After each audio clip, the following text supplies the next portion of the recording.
You're listening to the radio during the global internet blackout. I remember when we used to complain about the weather. Too hot today. Looks like rain again. Can you believe this humidity? We had no idea, none of us did. The year is 2037. At least I think it is. Calendars stopped mattering when the grid went dark, when the satellites fell silent. When the internet, that invisible thread connecting 8 billion souls, simply vanished, they called it the global internet blackout, as if it was just a technical glitch, as if someone could flip a switch and bring it all back. But you can't flip a switch when the switches themselves are melted, when the data centers are underwater or buried under ash, when the engineers who built it all are either dead or fighting for the same cup of water you are. Let me tell you what the world looks like now.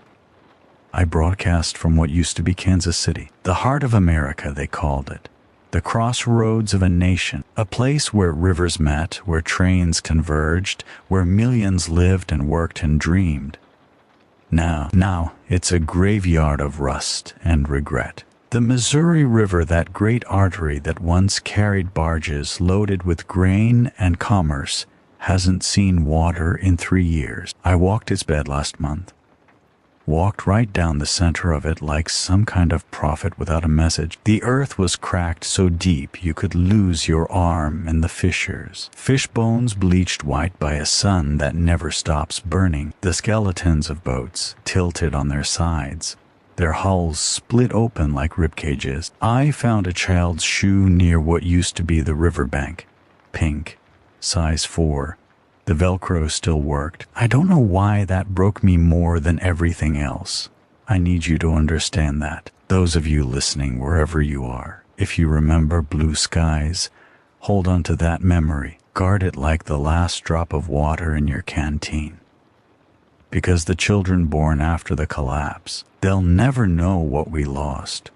The sky now is wrong. There's no other word for it. During the day, it's a sickly amber, like looking through a jar of old honey. The particulates in the atmosphere, ash from the wildfires, dust from the drought, pollutants that have nowhere to go, they've created a permanent haze.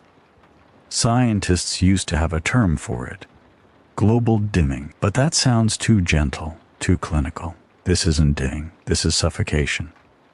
And at night, God, the night's the worst. You'd think darkness would be a relief from the relentless heat. But the darkness here isn't peaceful, it's absolute. No street lights, no glow from distant cities, no planes blinking across the horizon. Just black. Thick, oppressive, hungry black. When the moon breaks through, and that's rare, it's red. Blood red. Like the sky is bleeding, like the whole planet is bleeding out, and we're just watching it happen. I should describe the temperature. You need to know what we're dealing with. Yesterday, my thermometer read 127 degrees Fahrenheit. That's 53 degrees Celsius for anyone still using the metric system. And that was in the shade. What shade I could find, anyway. The trees are gone. Most of them, at least. They died first, the great forests that used to blanket this continent. Oak, maple, pine, redwood, they couldn't adapt fast enough. Their roots reached for water that wasn't there. Their leaves burned before they could fall. I remember the summer of 2031. The summer of fire, we called it. I was still in Denver then, working as an environmental engineer for the city. We watched the smoke roll in from California, from Oregon, from Montana. It blocked out the sun for 63 days straight. 63 days of breathing ash, of coughing blood, of watching the air quality index climb past numbers that weren't supposed to exist. Hazardous was the highest rating they had. We needed new words after that. Denver burned in 2032. The fires came from 3 directions at once. The Rockies turned into a furnace. 2 million people tried to evacuate on roads that were already melting. The asphalt literally liquefied. Cars got stuck. People got out and ran. Some made it. Most didn't. I only survived because I took the back roads. because I'd studied the terrain, because I got lucky. Luck. That's the currency of the apocalypse. Not gold, not Bitcoin, not even water, though that comes close. Luck is what separates the living from the dead. Let me tell you about the cities, or what's left of them. New York, flooded. The Atlantic reclaimed it piece by piece. First, the subways, those went back in 2019 during Hurricane Matia, a Category 6 storm. Yes, Category 6. They had to invent a new classification because the old scale couldn't contain what was coming. Matthias killed the subway system in one night. 20 million gallons of seawater rushing through tunnels that had carried commuters for a century. The trains are still down there. Underwater tombs. By 2003-4, Lower Manhattan was permanently submerged. The stock exchange is an aquarium now.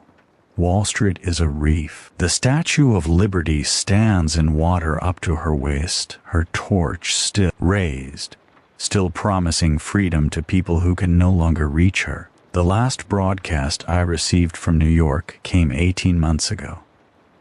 A ham radio operator named Chen. She was on the 42nd floor of some midtown tower, watching the water rise.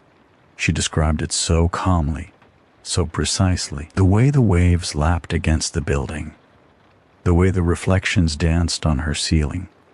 She asked me to remember her name. Chen, if you're still out there somehow, I remember. Los Angeles is ash. I have to say it plainly, because there's no poetic way to describe what happened. The fires came, and they never stopped. The palm trees burned. The mansions burned. The studios and the highways and the beaches, all of it burning. For months, the smoke created its own weather system. Pyrocumulonimbus, clouds, fire-generated thunderstorms that spawned more fires. A feedback loop from hell. The last time I flew over LA, this was back in 2003s. Before aviation fuel became a memory, the entire basin was black, not charred. Black. Like the earth itself had been erased. Like God had taken an eraser to a mistake. Miami? Gone. Not burned, swallowed. The sea level rose 8 feet in 2 decades. That might not sound like much until you realize that most of South Florida is barely above sea level to begin with. The Everglades expanded. The ocean pushed in from both sides. By the time people accepted it was happening, there was nowhere left to evacuate to. I heard stories about people on rooftops, waiting for rescue that never came. The boats couldn't navigate the debris. The helicopters couldn't fly in the humidity. The air was too thick, too saturated. People just waited until they couldn't wait anymore. Phoenix, Houston, Las Vegas. New Orleans again. God, hasn't that city suffered enough? Atlanta, Dallas, Seattle, which burned when everyone thought it was too wet to burn. Cities that held millions now hold ghosts. I should explain the science, for those who still want to understand how we got here. For the record, if anyone ever finds these broadcasts and wonders what went wrong, the tipping points cascaded. That's the technical term. Cascade failure. It's what happens when one system fails and takes the next one with it, which takes the next one, which takes the next, like dominoes, except the dominoes are glaciers and forests and ocean currents. First, the Arctic ice went, fully gone by V2. That white surface used to reflect sunlight back into space, the albedo effect, scientists called it. Without it, the dark ocean absorbed more heat, which melted more ice, which exposed more dark water. A death spiral we watched in real time on our screens while we argued about whether it was really happening. Then the permafrost. God, the permafrost. Millions of years of organic matter frozen in the Arctic tundra. Dead plants, dead animals, dead bacteria, of it locked in ice, kept safely dormant. When the permafrost melted, all that organic matter started to decompose, and decomposition releases methane. Not carbon dioxide methane. 80 times more potent as a greenhouse gas. 80 times. The Arctic became a methane bomb, and it detonated slowly, year after year, belching poison into an atmosphere that was already choking. The lungs of the Earth, they used to call it. The great rainforest that produced 20% of the world's oxygen, that held more species than anywhere else on the planet, that regulated weather patterns across continents. By 2030, the Amazon was dying. Drought, fires, deforestation that had been eating at its edges for decades. The tipping point came in 2031. Too much of the forest was gone, and what remained couldn't generate enough moisture to sustain itself. The rain stopped coming. The trees died. The carbon they'd stored, billions of tons of it, released into the atmosphere. The Amazon didn't just stop producing oxygen. It started producing carbon dioxide. The lungs of the Earth began to exhale poison. After that, the ocean currents shifted. The Gulf Stream weakened, that great conveyor belt that kept Europe warm and regulated temperatures across the Atlantic. Parts of Europe froze while the rest of the world burned. A brutal irony. The jet stream became erratic. Weather patterns that had been stable for millennia went haywire. Droughts where there should have been rain, floods where there should have been drought. Hurricanes forming in places they'd never formed before. Winters that killed, and summers that killed worse. You can't grow crops when the rain doesn't come. You can't grow crops when the rain comes too hard and washes the soil away. You can't grow crops when the temperature swings from freezing to boiling in the span of weeks. The wheat failed first, then the corn, then the rice. 3 staples that fed most of humanity, gone in successive years. 2033, 2034. The supermarkets emptied. The warehouses emptied. The aid convoys, what few remained, couldn't keep up. Armed guards stood over food shipments while people starved a mile away. The water went next. Or rather, it went wrong. Aquifers that had taken thousands of years to fill were drained in decades. Rivers that had flowed since before humanity existed dried up. The Ogalla Aquifer, the massive underground reservoir beneath the Great Plains that had turned this region into the breadbasket of the world, went critical in 2034. Too deep to pump, too empty to matter. That's when Kansas City died. Not all at once. Cities don't die all at once. They die by degrees. First the water pressure drops, then the taps run brown, then they run dry. People leave if they can, they stay if they can't, and slowly, block by block, the lights go out. I watched it happen from this very building, the radio station KMBZ 98.1 FM. Your voice of the heartland. I'd taken over broadcasts in 2033 after the original staff either fled or died. Someone had to keep the signal alive. Someone had to tell people what was happening. I watched my neighbors board up their houses and drive toward rumored water sources. I watched families carry everything they could on their backs. I watched the grocery stores get looted, then burned, then forgotten. I watched the police disappear. Then the fire department, then the hospitals. I watched Kansas City become a cemetery that nobody bothered to mark. That was 3 years ago. Now there are maybe 200 people left in what used to be a metropolitan area of 2 million. 200 souls scattered across a landscape of crumbling infrastructure and fading hope. We've organized after a fashion. There's a council, if you can call it that. 7 people who meet once a week to discuss resource allocation, water ration, food distribution, defense. Yes, defense. Because the cities might be dead, but the roads aren't empty. Caravans pass through. Some are refugees, desperate and hungry, looking for anywhere that might be better than where they came from. We help them when we can, share what little we have. Point them toward other settlements if we know of any. But some caravans aren't refugees, some are raiders. Refugees travel light. They carry water jugs and photographs and the bare essentials for survival. They have children with them. They have fear in their eyes. Raiders travel heavy. Weapons, vehicles modified with armor, plating, and spikes.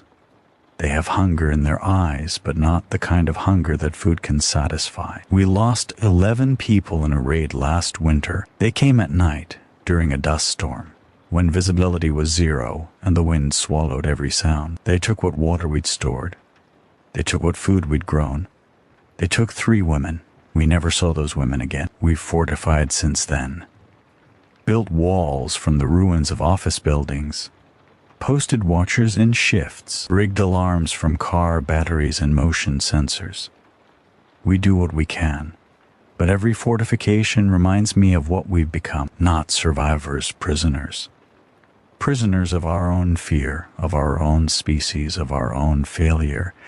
The government, you're wondering, what happened to the government? I don't know. None of us know. In the early years of the crisis, 2020 there, were still broadcasts, emergency alerts, presidential addresses, FEMA convoys, National Guard deployments. The infrastructure of authority, creaking but functional. By 2023, the broadcasts became sporadic, contradictory. You'd hear one frequency claim the government had relocated to a bunker in Colorado. Another would say everyone in Washington was dead. Another would insist that martial law had been declared nationwide, but by whom? Enforced by what? The last official government communication I received was in March of 2024. A voice identifying itself as belonging to the continuity of government administration announced that citizens should shelter in place, that help was being coordinated, that the American way of life would be preserved. Then static. I've been broadcasting into that static ever since. There are rumors, of course. There are always rumors. Bunkers in the mountains where the rich and powerful survive in luxury. Secret government installations where scientists are working on solutions. Military zones where order is maintained and water flows freely. Maybe some of it is true. Maybe all of it is true. Maybe none of it is. I've stopped believing in rescue.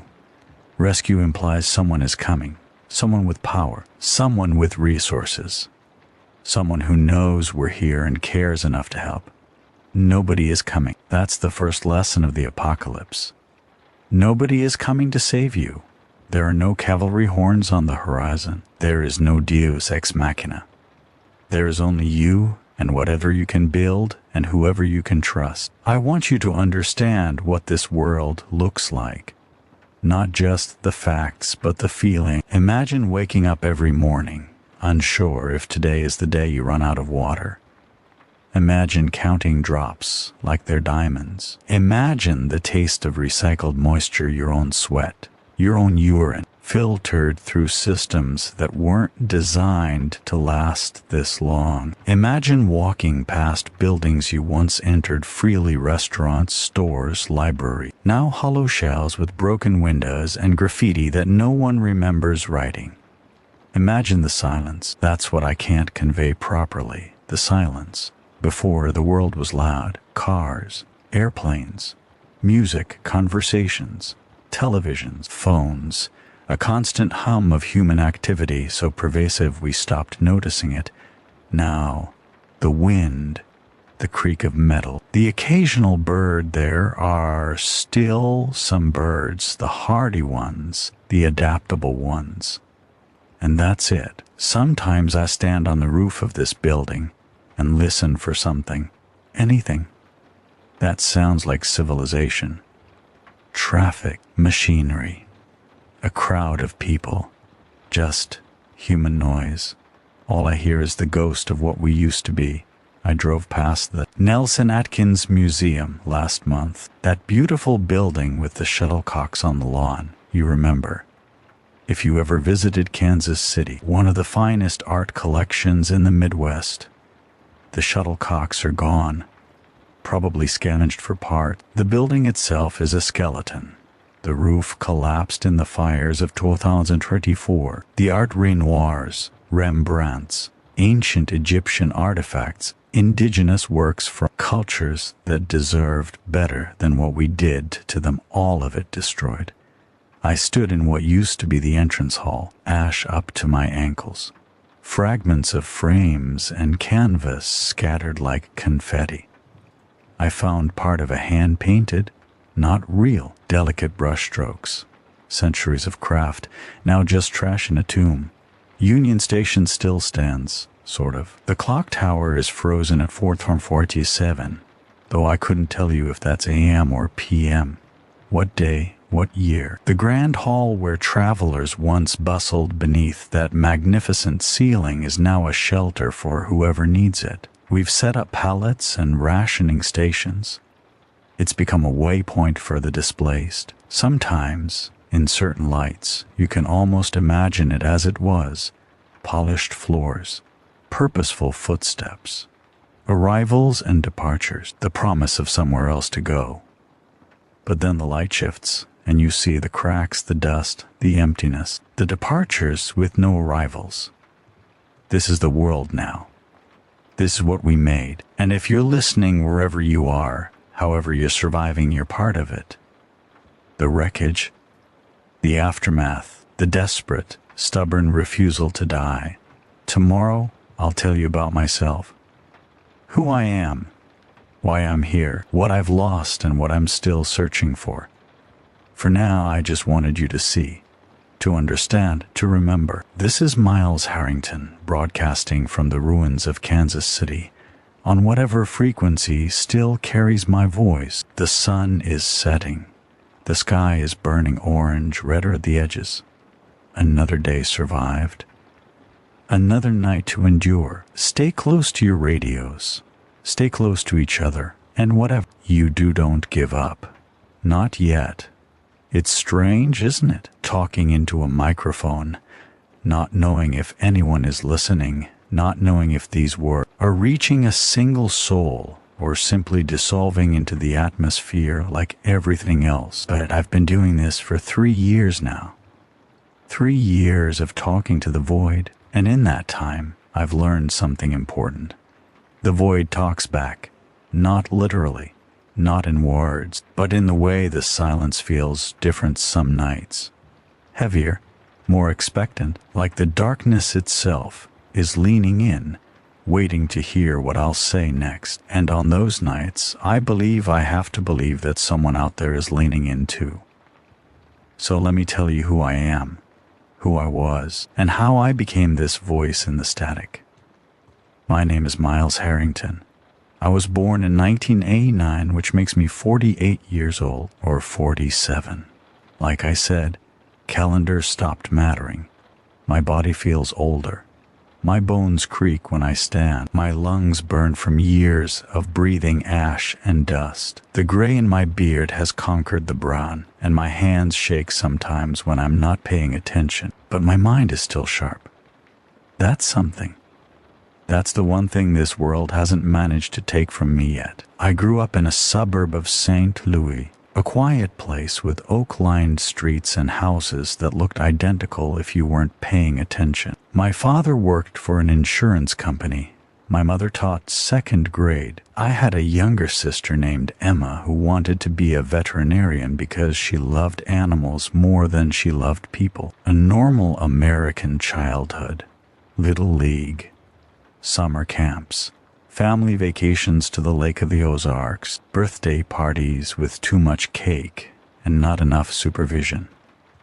I didn't appreciate it then. None of us appreciated it then. We thought it was the baseline, the default setting of existence. We had no idea it was actually the peak, the brief, beautiful, unsustainable peak of a way of life that couldn't last.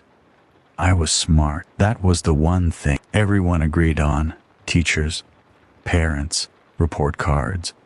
Miles has exceptional potential, they'd write. Miles should be challenged. Miles is gifted. Gifted, what a word. As if intelligence was a present someone handed you. As if it came with a bow and a card and nothing expected in return. I studied environmental science at the University of Missouri. Graduated top of my class in 2011.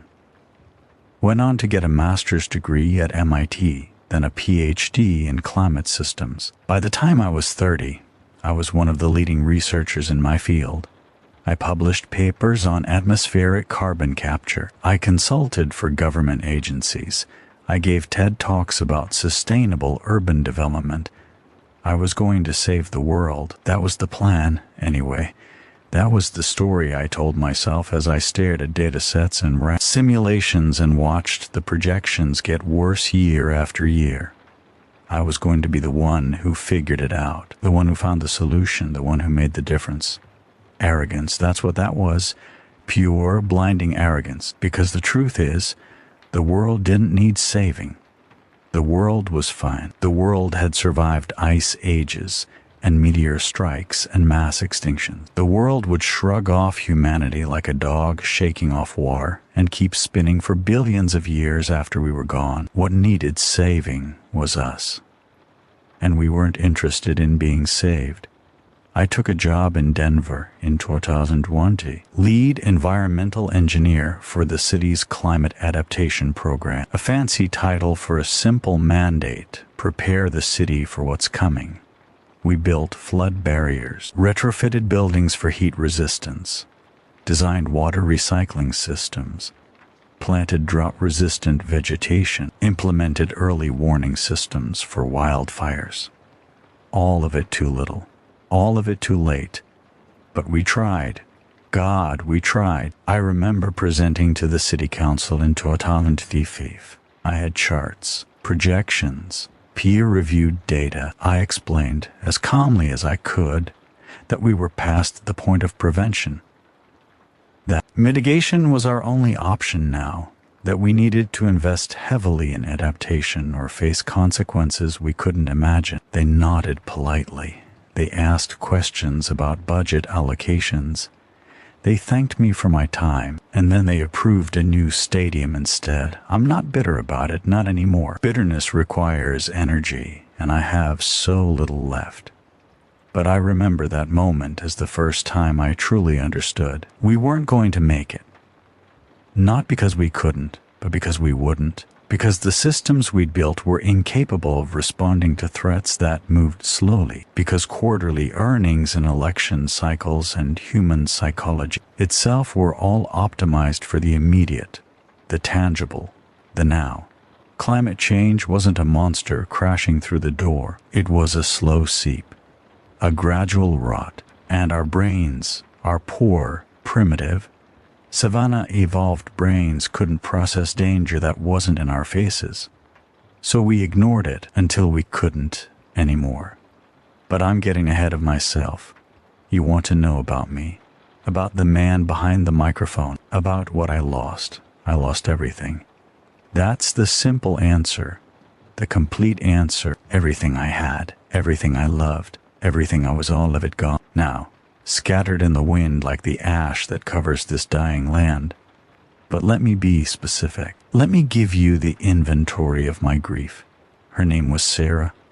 Sarah Mitchell Harrington, the woman I married in 2018, in a garden ceremony under a sky that was still blue.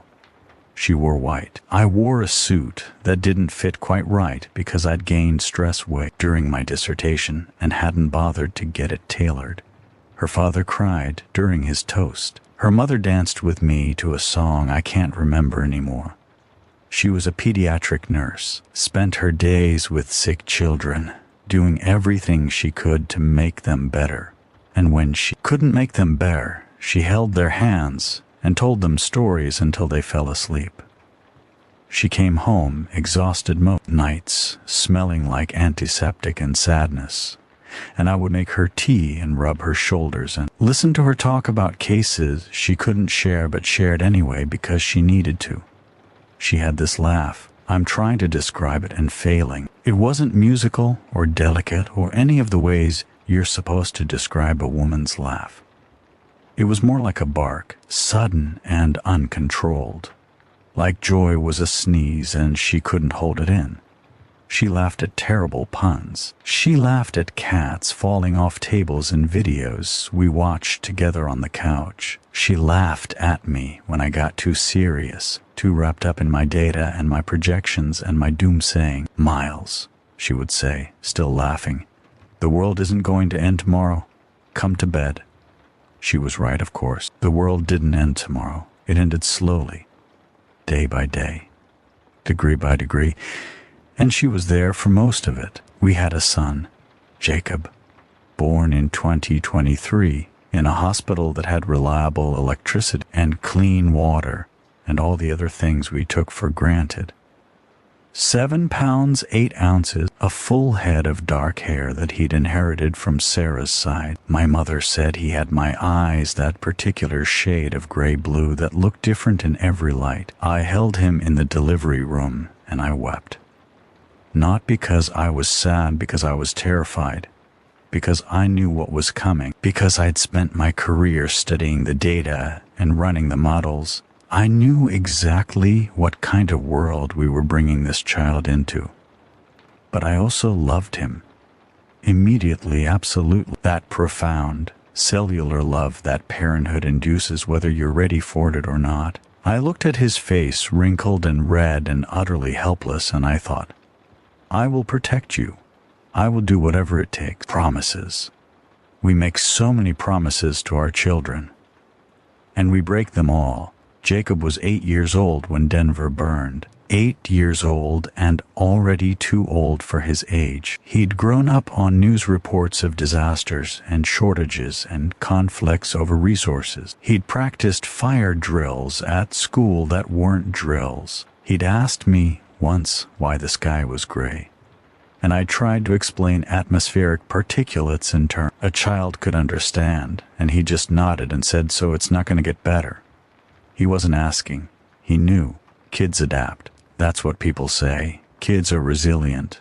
Kids bounce back. What people mean is, kids are good at hiding what they're feeling because they don't want to add to their parents' burden. Jacob hid a lot, but at night, when the smoke got thick and the horizon glowed orange, he'd crawl into our bed and curl up between Sarah and me. He didn't say he was scared. He just wanted to be close, and we'd hold him, both of us, one arm each, and we'd listen to his breathing slow as he fell asleep. Those moments were everything. Those moments were the reason I kept going. When the evacuation order came, we had 40 minutes.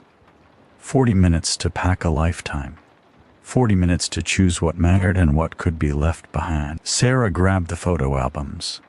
The physical ones, we'd never gotten around to digitizing them. She grabbed Jacob's favorite stuffed animal, a ratty elephant named Peanut that he claimed he'd outgrown but still slept with every night. She grabbed our marriage certificate, our birth certificates, Jacob's immunization records.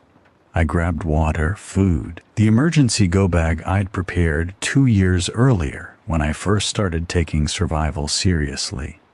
Flashlights, a hand crank radio, first aid supplies, maps. Jacob stood in the doorway of his room, looking at all his things, his books, his toys, his collections of rocks and feathers and interesting leaves. He looked at me with those gray-blue eyes and said, "Dad, I can't take everything." "I know, buddy," I said. "Just take what matters most." He thought about it. Then he walked to his desk and picked up a photograph. It was from a camping trip we'd taken the summer before, the three of us at a lake, holding up the fish we'd caught, grinning like idiots. "This," he said, "this is what matters most." We left our house at 3:17 p.m. on August 14th, 2032. I remember the exact time because I looked at the clock on the wall as we walked out. I don't know why. Some absurd impulse to record the moment, to mark it. The clock is still in that house, I imagine. If the house is still standing, which it probably isn't. The roads were chaos.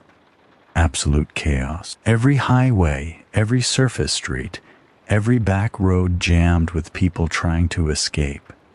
Cars overheating. Engines failing. Arguments turning into fights. The smoke so thick you could barely see the vehicle in front of you. We made it maybe 20 miles in 4 hours. And then the fire caught up. I don't want to describe what happened next. I've tried, in my head, to put it into words, to process it through language, to make it a story I can tell. But some things resist narrative.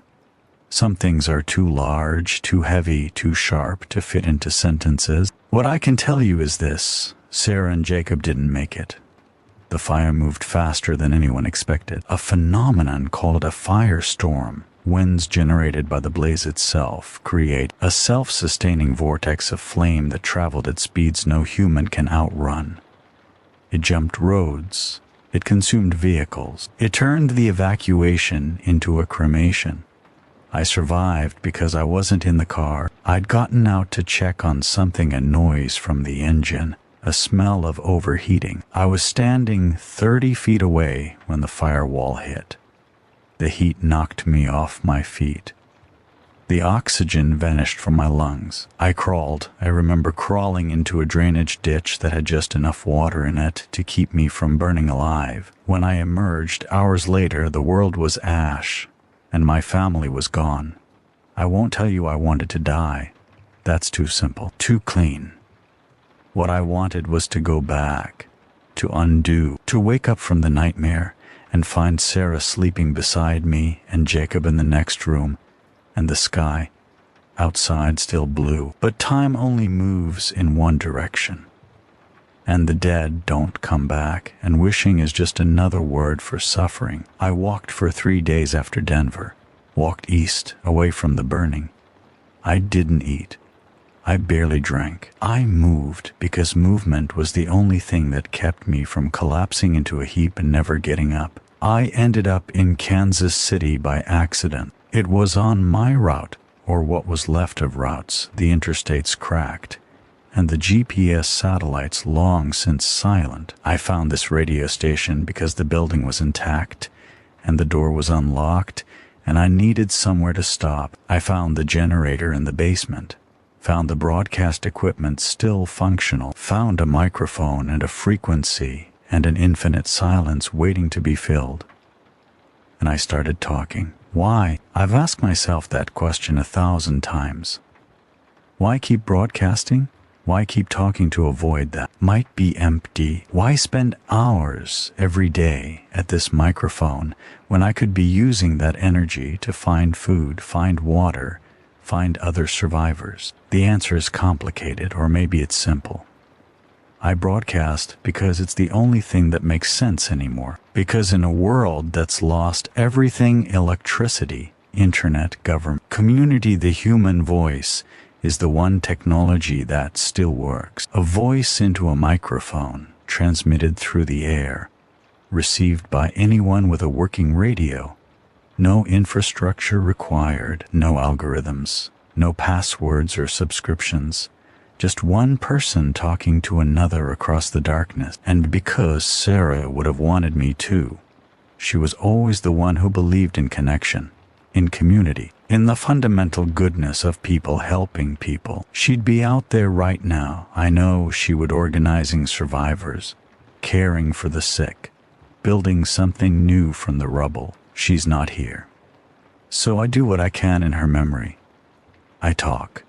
I should tell you what I do when I'm not broadcasting, what my days look like, how I survive. I wake at dawn. The generator gives me light, but I conserve it. The fuel is precious, and finding more is a gamble every time. I sleep when the sun sleeps and wake when the sun wakes, like a farmer, like a medieval peasant, like every human who came before the age of electricity. My first task is water.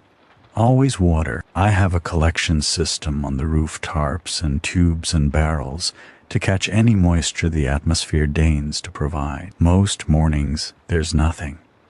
But sometimes, rarely, a dew forms. Enough to add a few ounces to my reserves. Enough to remind me that the water cycle hasn't completely collapsed.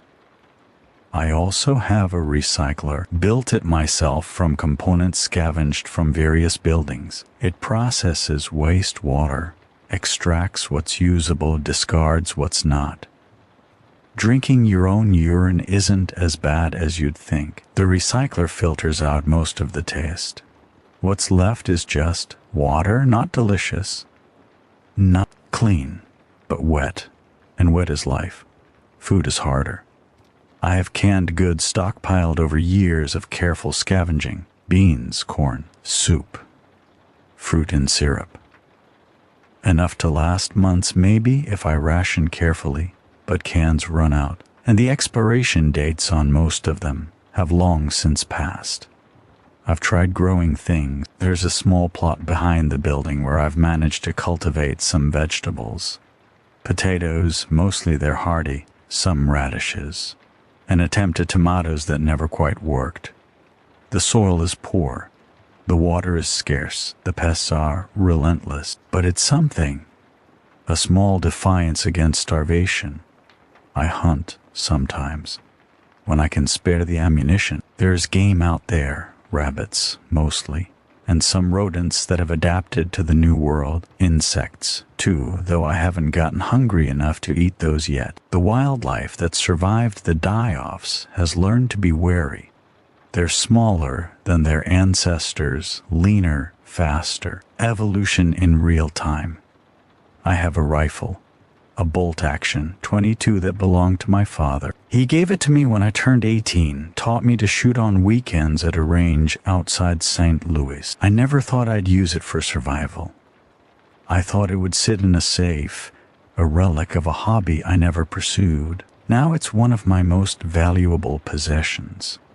I've killed 17 rabbits in the past year. 17 rabbits for 365 days. You do the math. My other survival task is maintenance. Everything is always breaking.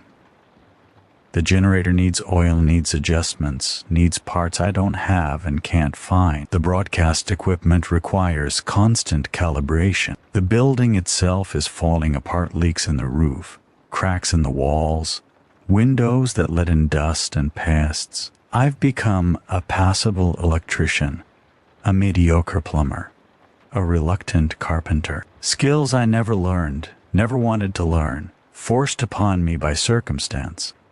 There's a grim satisfaction in fixing things, in taking something broken and making it work again. It's not much, but it's something.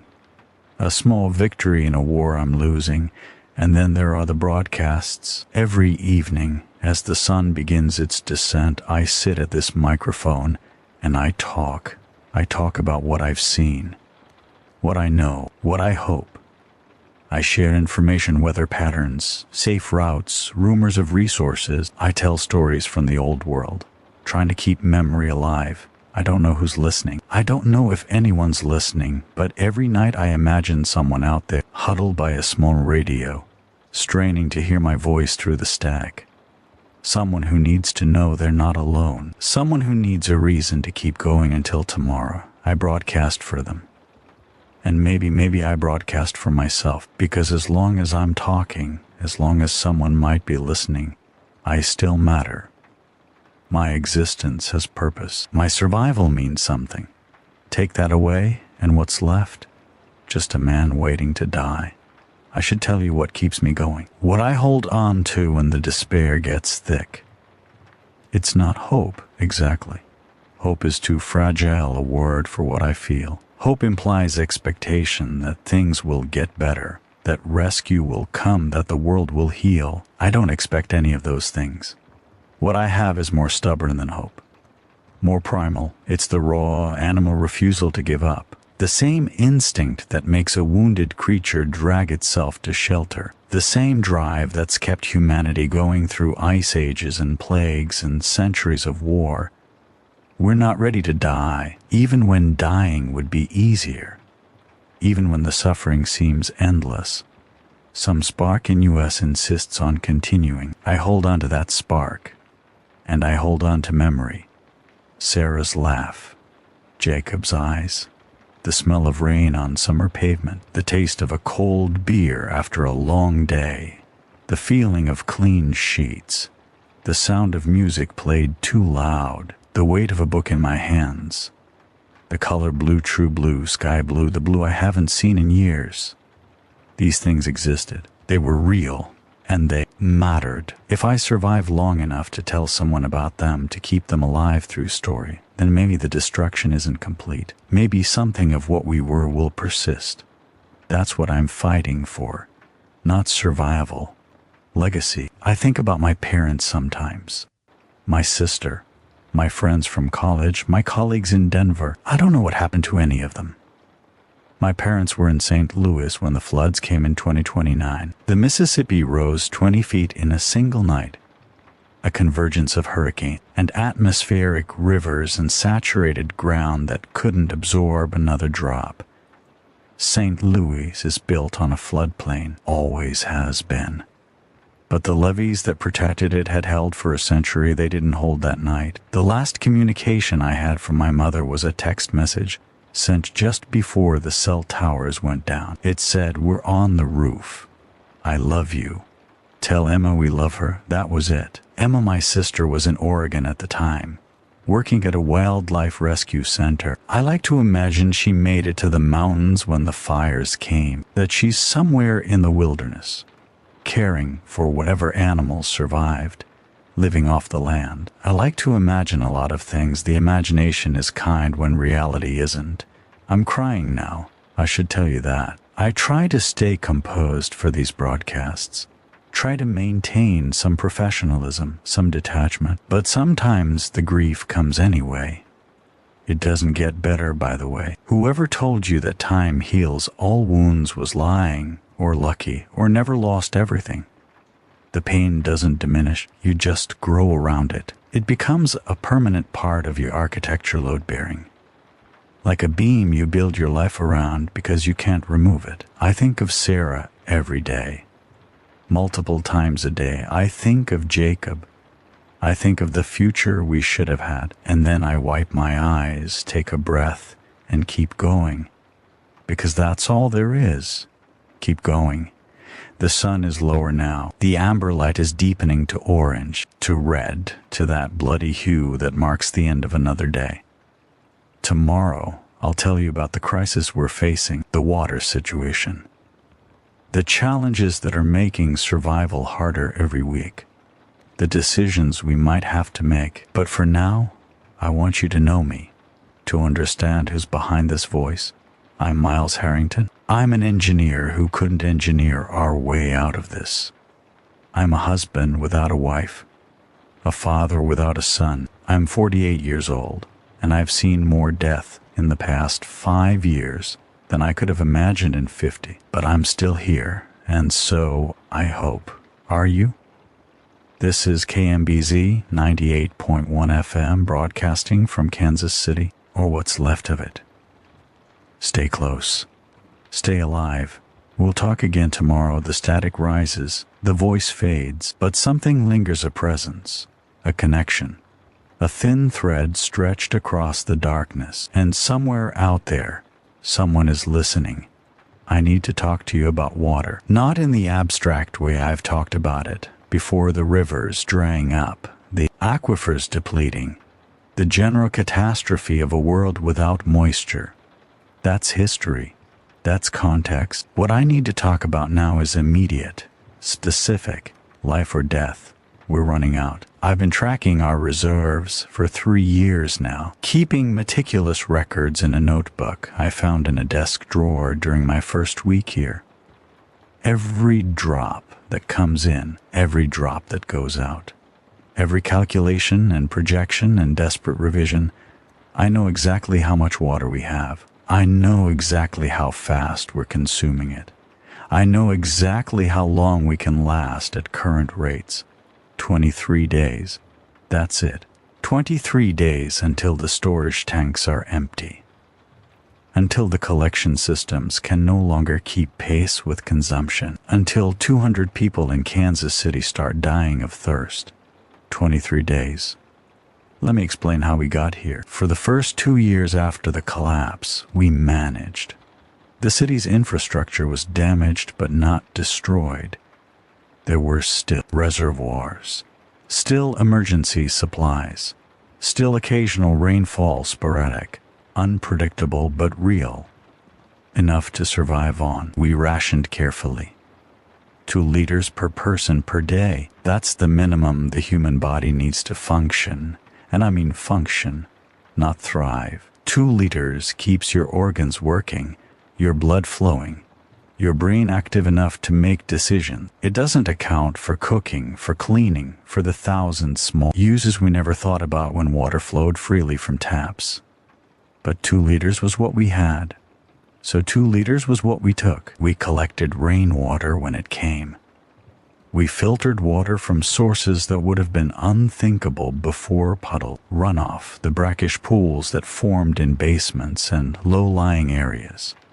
We recycled everything. Shower water became washing water, became garden water, became recycled drinking water. It wasn't pleasant, but it worked until 6 months ago. The rains stopped coming. I don't mean it decreased. I don't mean we had a dry spell. I mean it stopped completely. Absolutely. Not a single drop from the sky in 180 to 7 days. I've seen droughts before. I studied them. I know that the American Midwest has always been vulnerable to extended dry periods. The Dust Bowl of the 1930s, the droughts of the 1950s, the dry years in the 2010s. This region has always danced on the edge of aridity, saved only by the moisture that flows from the Gulf of Mexico and the occasional mercy of the jet stream. But this is different. This isn't a drought. This is a new climate state.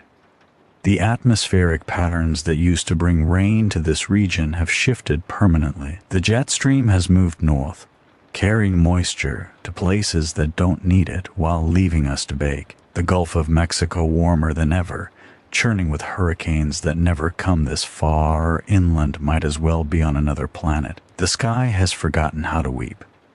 And so we're dying. Let me give you the numbers. The hard, unforgiving math of survival. We have 212 people in our community, down from 231 last month. We lost 19 to a fever that swept through the eastern camp. Dehydration weakens the immune system. Disease follows thirst. Each person needs 2 liters per day minimum. That's 424 liters daily. Call it 450 to account for the inevitable losses, spillage, evaporation, contamination. 450 liters per day. Our current reserves total 10,350 liters, stored in every container we could find: barrels, tanks, bottles, buckets. Some of it clean, some of it filtered, some of it questionable but still wet. 10,350 divided by 450 equals 23. 23 days. After that, we're drinking dust. I've run every scenario I can think of. Reduce rations further. We're already at the edge of physiological survival. Drop below 2 liters and people start dying within days, not weeks. Days. Kidneys fail. Organs shut down. The body, that miracle of engineering, requires a certain minimum input to continue operating. We're at that minimum. Find new sources. I've sent scouts in every direction. They've searched the dried riverbeds. They've checked the abandoned buildings. They've dug into the earth looking for any moisture the ground might still hold. Nothing. The water table has dropped below what our primitive drilling equipment can reach. The rivers are geological memories. The lakes are cracked mudflats where fish bones bleach in the sun. There is no new source. Not here, not anywhere within a 3-day walk. Trade with other settlements? We've tried, but the other communities are in the same situation we are, or worse. The caravan that passed through 2 weeks ago told us about Topeka. Said everyone there was dead. Said they'd found the bodies around an empty reservoir, arranged in a circle, holding hands. I didn't ask for details, which leaves one option. The one I don't want to talk about, the one that keeps me awake at night, staring at the ceiling, running calculations that always come out the same. Migration. If we stay here, we die. It's that simple. Kansas City has nothing left to offer us. The land is exhausted. The sky is empty. The future is a straight line pointing at a wall. But if we leave, if we pack what we can carry and walk towards something bare, maybe we survive. Maybe we find water. Maybe we find a place that still remembers rain. Or maybe we die on the road, exposed, vulnerable, picked off by raiders or claimed by the heat, or simply worn down to nothing by the endless walking. Migration is a gamble, a desperate roll of the dice with 200 lives in the balance. But staying is not a gamble. Staying is a certainty, and the certainty is death. The council met yesterday, 7 of us around a table in what used to be a conference room at Union Station. The table still had the logo of some corporation that no longer exists, swooping symbol that once meant something about innovation and progress. Now it's just a surface to lean on while we discuss how not to die. I presented the numbers. I always present the numbers. That's my role, the engineer, the scientist, the keeper of unpleasant facts. I've gotten good at delivering bad news without flinching. You'd be surprised how much practice the apocalypse provides. 23 days, I told them. Less if the heat spikes. Less if we have more sick people requiring extra hydration. Less if we find even one crack in our collection system that we haven't noticed yet. 23 days on the outside, maybe 18 if we're unlucky. The silence that followed was heavy, that particular silence that falls when people are confronting a truth they'd rather not face. Then the arguing started. Elena spoke first. She always speaks first, that's just who she is. Former emergency room physician, spent 20 years patching people up in Denver before the collapse, then walked 600 miles with nothing but a first aid kit and her stubbornness. She's saved more lives in this community than anyone else. She wanted to cut rations further, 1.5 liters per day instead of 2. It would give us more time, 30 days instead of 23. Enough time to wait for rain, or find a new source, or come up with some solution that wasn't abandoning the only home we had left. I told her the physiological reality. At 1.5 liters in this heat, with the exertion required just to maintain our camp, people would start suffering acute dehydration within a week, confusion, cramping, organ stress. The elderly would go first, then the young, then everyone else. We wouldn't be extending our lives. We'd be extending our dying. She didn't like hearing it, but she didn't argue. Elena understands triage. She understands that sometimes every option is a bad one. Marcus wanted to raid. He's ex-military National Guard, deployed to the southern border in 2030 when the climate refugees started coming in waves so large that no policy could handle them. He saw things there that changed him, made him harder, made him practical in ways that sometimes shade into something else. There are other settlements, he said, smaller ones, weaker ones. They have water, not much, but some, enough to make a difference. We could take it. I watched the others' faces as he spoke, saw the horror in some, saw the calculation in others, saw the terrible human capacity to consider anything when survival is at stake. I said no, not because I'm moral, not because I'm better than the impulse Marcus was voicing, but because I've run those numbers too. Even if we raided successfully, even if we took everything from a smaller community and faced no resistance, it would buy us, a few extra weeks, a month, and then we'd be in the same position, except now would also be the monsters in other people's stories, the raiders that other survivors warned their children about. That's not survival. That's just delayed extinction with the added cost of our humanity. Marcus didn't like it, but he didn't push. Yet. The others had their own ideas. Digging wells, we've tried. The equipment isn't good enough. Atmospheric moisture extraction theoretically possible. Practically impossible with our resources. Sending a small team far to the east or north in search of water to bring back too far, too slow, too much risk for too little reward. Round and round we went, every suggestion analyzed, every hope deflated. And then Rachel spoke. Rachel is the youngest member of the council, 26 years old. She was a college student when everything fell apart in environmental science. Ironically, just like me. She'd been idealistic then, believed in solutions, believed in humanity's capacity to fix what it had broken. The apocalypse has worn some of the idealism away, but not all of it. There's still a spark in her that the rest of us have lost, she said. What about the aquifer? The room went quiet again, a different quiet this time, not the heavy silence of despair, but the tense silence of attention. What aquifer? I asked. The deep one, she said. The one under the bedrock. I shook my head. I'd already considered this. The Ogallala Aquifer, the massive underground reservoir that once made the Great Plains the breadbasket of the world, was effectively gone, drawn down over decades of industrial farming, until what remained was too deep, too scattered, too expensive to reach. Not the Ogallala, she said. The other one. She pulled out a map, hand-drawn, based on geological surveys she'd found in the basement of the public library, one of the few buildings still intact, its contents preserved by whatever miracle spared it from fire and flood. The map showed the substrata beneath Kansas City.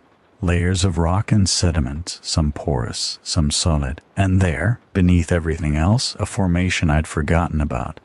The Arbuckle Simpson. I need to explain what this means. Beneath the Great Plains, beneath the Ogallala, beneath the layers of shale and limestone that make up the region's geology, there's an older formation, ancient, laid down in the Cambrian period, over 500 million years ago, when this land was at the bottom of a shallow sea, the Arbuckle Simpson Aquifer. It's deep, incredibly deep. 2,000 feet or more below the surface, far deeper than the Ogallala, which is why it was never tapped during the years of industrial agriculture. Why drill 2,000 feet when you could drill 200? But it's also vast. Estimates from before the collapse suggested it held hundreds of billions of gallons. A lake underground, a reservoir of fossil water sealed in rock, waiting for the patience to reach it. I dismissed it because of the depth. 2,000 feet is beyond anything we can drill with the equipment we have. It would take industrial machinery, power sources, engineering capacity that simply doesn't exist anymore. But Rachel had found something else. Her map showed fault lines, fractures in the bedrock where the geological layers had shifted over millions of years. And one of those fractures, a minor one, barely noted in the original surveys, ran directly beneath the city, near the old Kemper Arena, on the west side of the river valley. If the fracture was deep enough, if it penetrated all the way to the Arbuckle Formation, then water might be seeping up along it. Not in vast quantities, the pressure gradients wouldn't allow that, but in small amounts, a trickle, a weep, enough, maybe, to save us. It's a long shot, I said. Everything is a long shot, Rachel replied. She was right. The council voted 4-3 in favor of investigating. Elena abstained. She wanted to focus resources on the sick, on the dying, on the people who needed care right now. Marcus voted against. He thought it was a waste of time that would be better spent preparing for migration, or, failing that, for his other plan. But the majority said yes, and so tomorrow I'm leading an expedition to the Kemper site. I should describe what this means, what we're risking. The western edge of the city is dangerous territory. We haven't been there in months, no reason to go, too many reasons to stay away. The fires swept through that area hardest during the collapse. The buildings are unstable. The ground itself is uncertain, riddled with subsidence and sinkholes where infrastructure has collapsed underground. And then there are the ferals. That's what we call them. I hate the term. It dehumanizes people who are still technically human. But language adapts to circumstances, and the circumstances have created a population that defies gentler terminology. Ferals are survivors who didn't organize, who didn't build communities, who didn't hold on to the structures of cooperation and mutual aid that makes civilization possible. Maybe they were alone when the collapse came. Maybe their groups fell apart. Maybe they made choices in desperate moments that cut them off from anyone who might have helped them. Whatever the reason, they're out there now, living in the ruins, hunting in packs, taking what they need from whoever has it. They're not evil. I want to be clear about that. They're not monsters. They're people who were failed by the same systems that failed all of us. People who responded to horror in ways that made sense to them. But that doesn't make them less dangerous. We've had encounters with pharaohs before, lost people to them. The western edge of the city is their territory now. Going there means risking contact. But we're going anyway. Because 23 days isn't enough time to be cautious. I've been preparing my equipment, checking my rifle, filling my canteen with water. I can't afford to spare, but can't afford to travel without. I'm bringing 4 people with me. Rachel, obviously she's the one who found the information, and she knows how to read geological formation. Jonas, a former construction worker who can assess structural integrity. Kira, who's young and fast, and has eyes that miss nothing. And Marcus. Yes, Marcus. I know what you're thinking. I described him as the one who wanted to raid other settlements. The hard one, the practical one who shades into something else. That's exactly why I want him. If we encounter ferals, I need someone who won't hesitate, someone who can make the ugly decisions in the ugly moments. Someone whose reflexes are faster than his conscience. I don't like it. But survival has never asked me what I like. We leave at dawn. The journey should take 6 hours, 3 there, 3 back.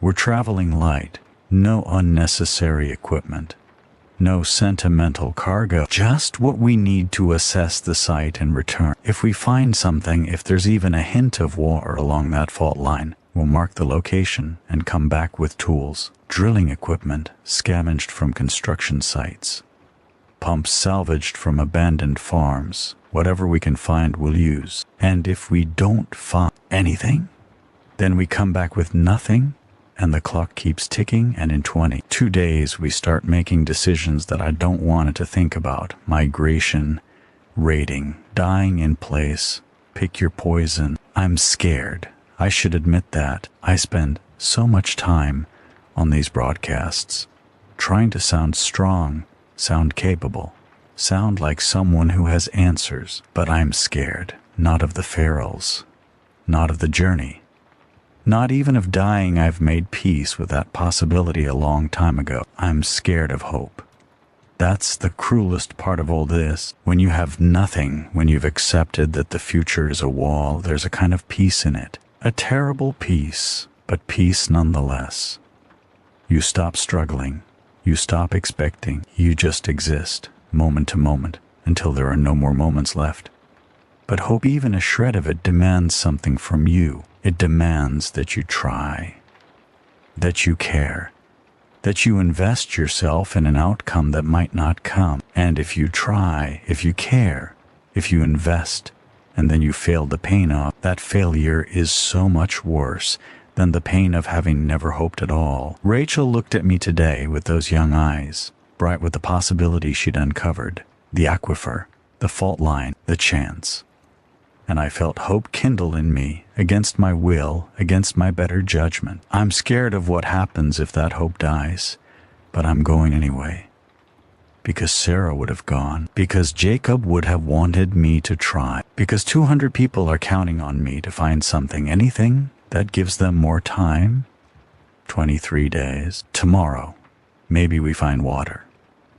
Or maybe we find nothing, but at least we're still looking. This is Miles Harrington broadcasting from Kansas City.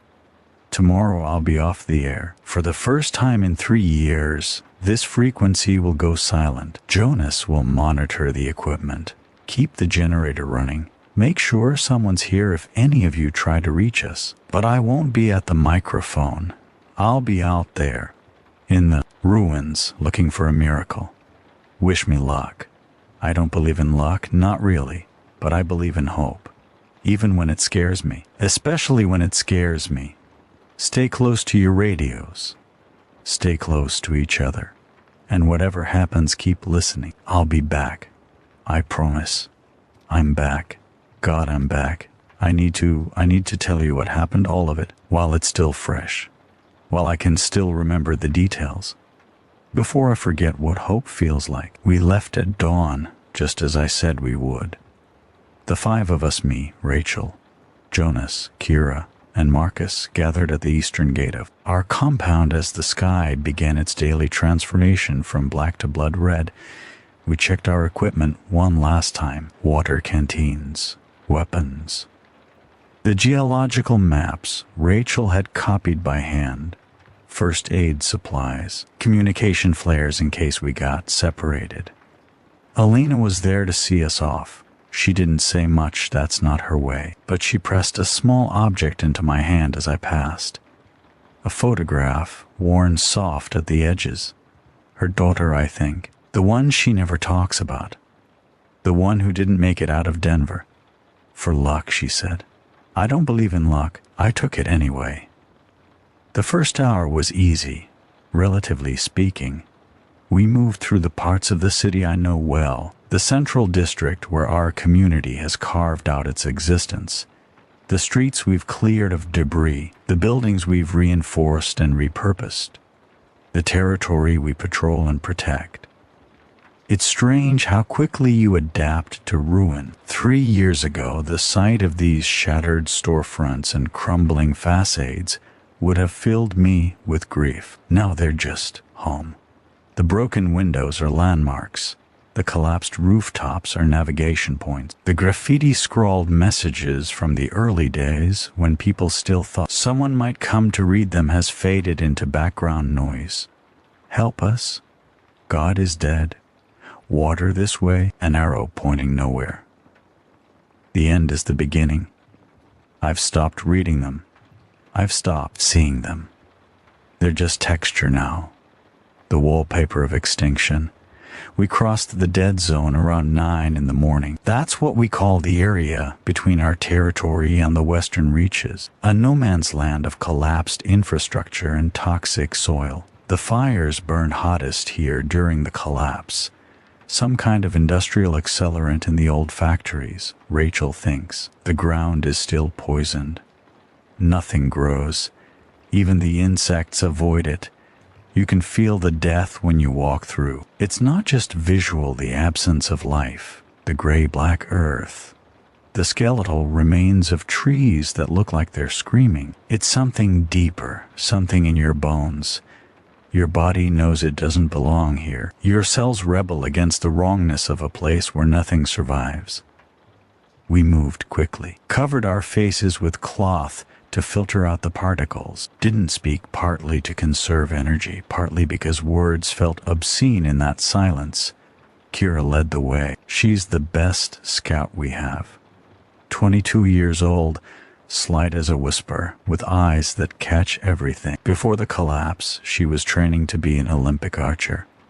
Now she hunts rabbits and watches for threats. The world takes your talents and repurposes them. She signaled a stop about halfway through the dead zone. Held up a fist. Everyone froze.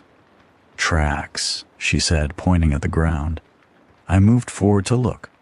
Sure enough, footprints in the ash. Multiple sets, recent. Heading in the same direction we were going. Farrell's, Marcus said. His voice was flat. Not afraid, he's never afraid.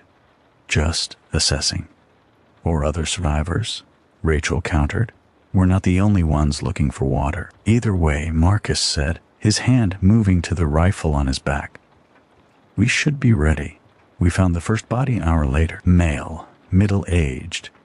Dead maybe 2 days, judging by the condition. No obvious wounds, no bullet holes, no knife marks.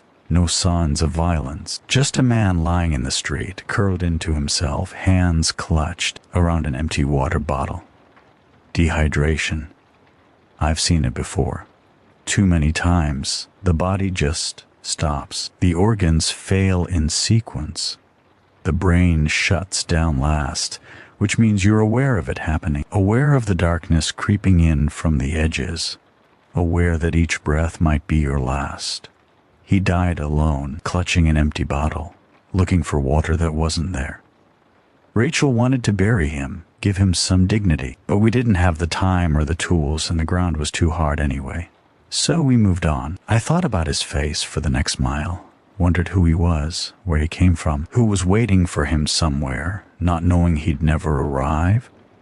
The apocalypse is full of unfinished story. We reached the western edge of the city around noon. The difference was immediate. This wasn't just ruin, this was devastation. The fires had done their worst here, and time had done nothing to heal the wounds. Buildings stood like blackened teeth, their insides gutted, their walls threatening to collapse at the slightest provocation. The streets were barely navigable, choked with debris and the rusted shells of vehicles that hadn't moved in years. And the smell, God, the smell. You'd think after 3 years the decay would have run its course, that everything organic would have rotted away, returned to dust, become part of the landscape. But smell lingers. It seeps into concrete and metal and stone. It becomes the air itself. This part of the city smells like death, not fresh death that's almost sweet in a horrible way. This is old death. Stale death, the olfactory equivalent of a wound that never heals. We kept our faces covered and pressed on. Jonas was the first to spot the Kemper Arena. There, he said, pointing toward a massive structure in the distance. Through the haze and the ash, I could make out the distinctive curved roof, or what was left of it. Half the structure had collapsed, caved in under the weight of damage and neglect. But the other half stood, a monument to a world that used to gather tens of thousands of people in one place, just to watch other people play games. The arena itself wasn't our target, but according to Rachel's maps, the fault line ran directly beneath it. If there was water seeping up from the Arbuckle Formation, this is where we'd find it. We're close, Rachel said. Her voice was tight with something I hadn't heard in a long time. Hope. Damn it, there it was again. We approached carefully. The terrain was treacherous sinkholes and unstable ground, just as I'd warned the council. Kira went first, testing each step before committing her weight. The rest of us followed in single file, placing our feet exactly where she'd placed hers. It took another hour to cover what should have been a 10-minute walk. But we made it. The arena loomed above us, casting a shadow that provided the first real relief from the sun we'd had all day. The entrance was blocked by rubble, but Jonas found a side door that had been forced open sometime in the past, rust on the hinges, but the damage was old. Someone's been here, he said. A long time ago, Kira added, examining the ground. No fresh tracks, no recent disturbance. Still, Marcus insisted on going first, rifle raised, every sense on alert. The rest of us followed. Inside, the arena was a cathedral of ruin. The main floor, where basketball games and concerts and ice shows had once entertained thousands, was a lake of debris. Fallen ceiling panels, shattered seats, the twisted remains of lighting rigs and sound equipment. Dust motes floated in the beams of light that penetrated through holes in the roof. I stood there for a moment, just taking it in, trying to remember what places like this used to mean. The crowds, the noise, the shared experience of being human in a room full of humans, all focused on the same thing. Now it was just a tomb, another grave in a world of graves. Focus, Rachel said, touching my arm. The fault line should be beneath the survey level, below the main floor. We need to find a way down. Right, I said, shaking off the reverie.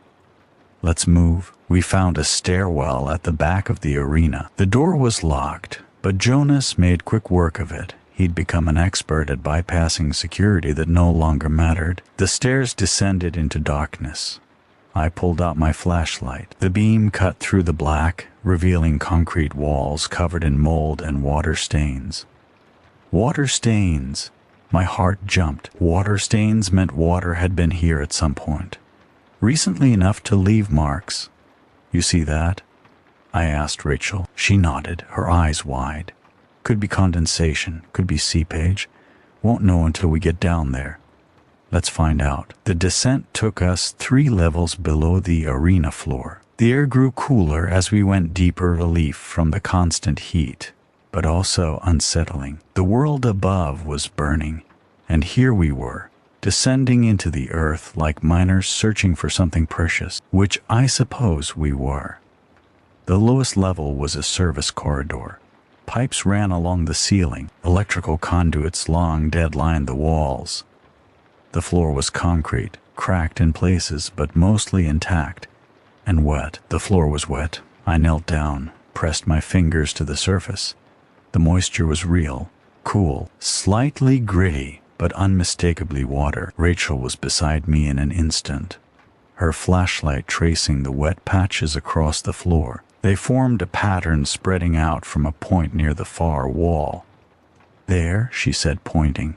That's the seep. We moved toward it, our footsteps splashing in the thin layer of water that covered the floor. The sound echoed in the corridor, impossibly loud after hours of muffled silence. And then we saw it. A crack in the concrete, maybe 2 feet wide at its widest point, narrowing to nothing at the edges. And from that crack, water was flowing. Not a trickle, not a seep. A flow. Actual water emerging from the earth, pooling on the floor, running in small rivulets toward a drain that had long since ceased to function. I couldn't speak, couldn't move, just stood there, flashlight trembling in my hand, watching the water flow like I was witnessing a miracle, which, in a way, I was. Rachel was already on her knees, examining the crack, measuring the flow with a small container she'd brought. Approximately 2 liters per minute, she said, her voice shaking. Maybe more. It's hard to tell with the pooling. 2 liters per minute. My engineer's brain did the calculation automatically. That's over 2,000 liters per day. Enough for our entire community, with plenty to spare. Is it safe? Jonas asked. He was hanging back, suspicious as always. Could be contaminated. Toxic. Rachel pulled out a testing kit, crude but functional, assembled from scrounged medical supplies. She filled a vial, added reagents, watched the colors change. The wait felt endless. pH is slightly alkaline, she said finally. No immediate signs of heavy metals or organic contamination. I'd want to do more thorough testing back at the compound, but she looked up at me, her eyes bright even in the dim light. Miles, I think it's clean. I think it's clean. 4 words that meant everything.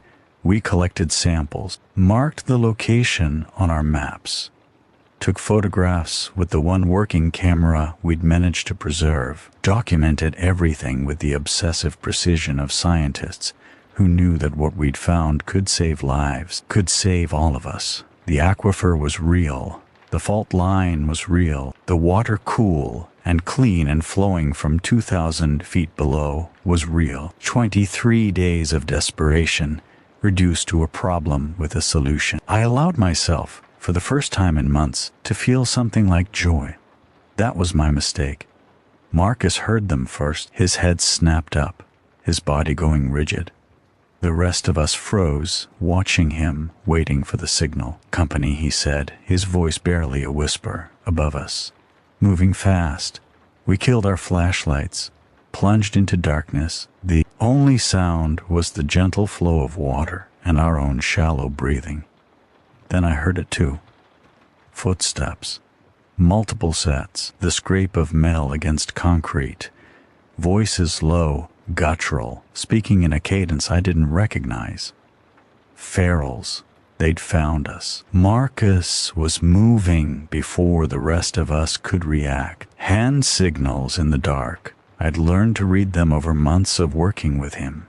Stay low. Stay quiet. Follow me. We crept back along the corridor, away from the precious water, toward the stairwell we'd descended. Every step felt like a betrayal, leaving behind the discovery that could save our community. But survival comes first.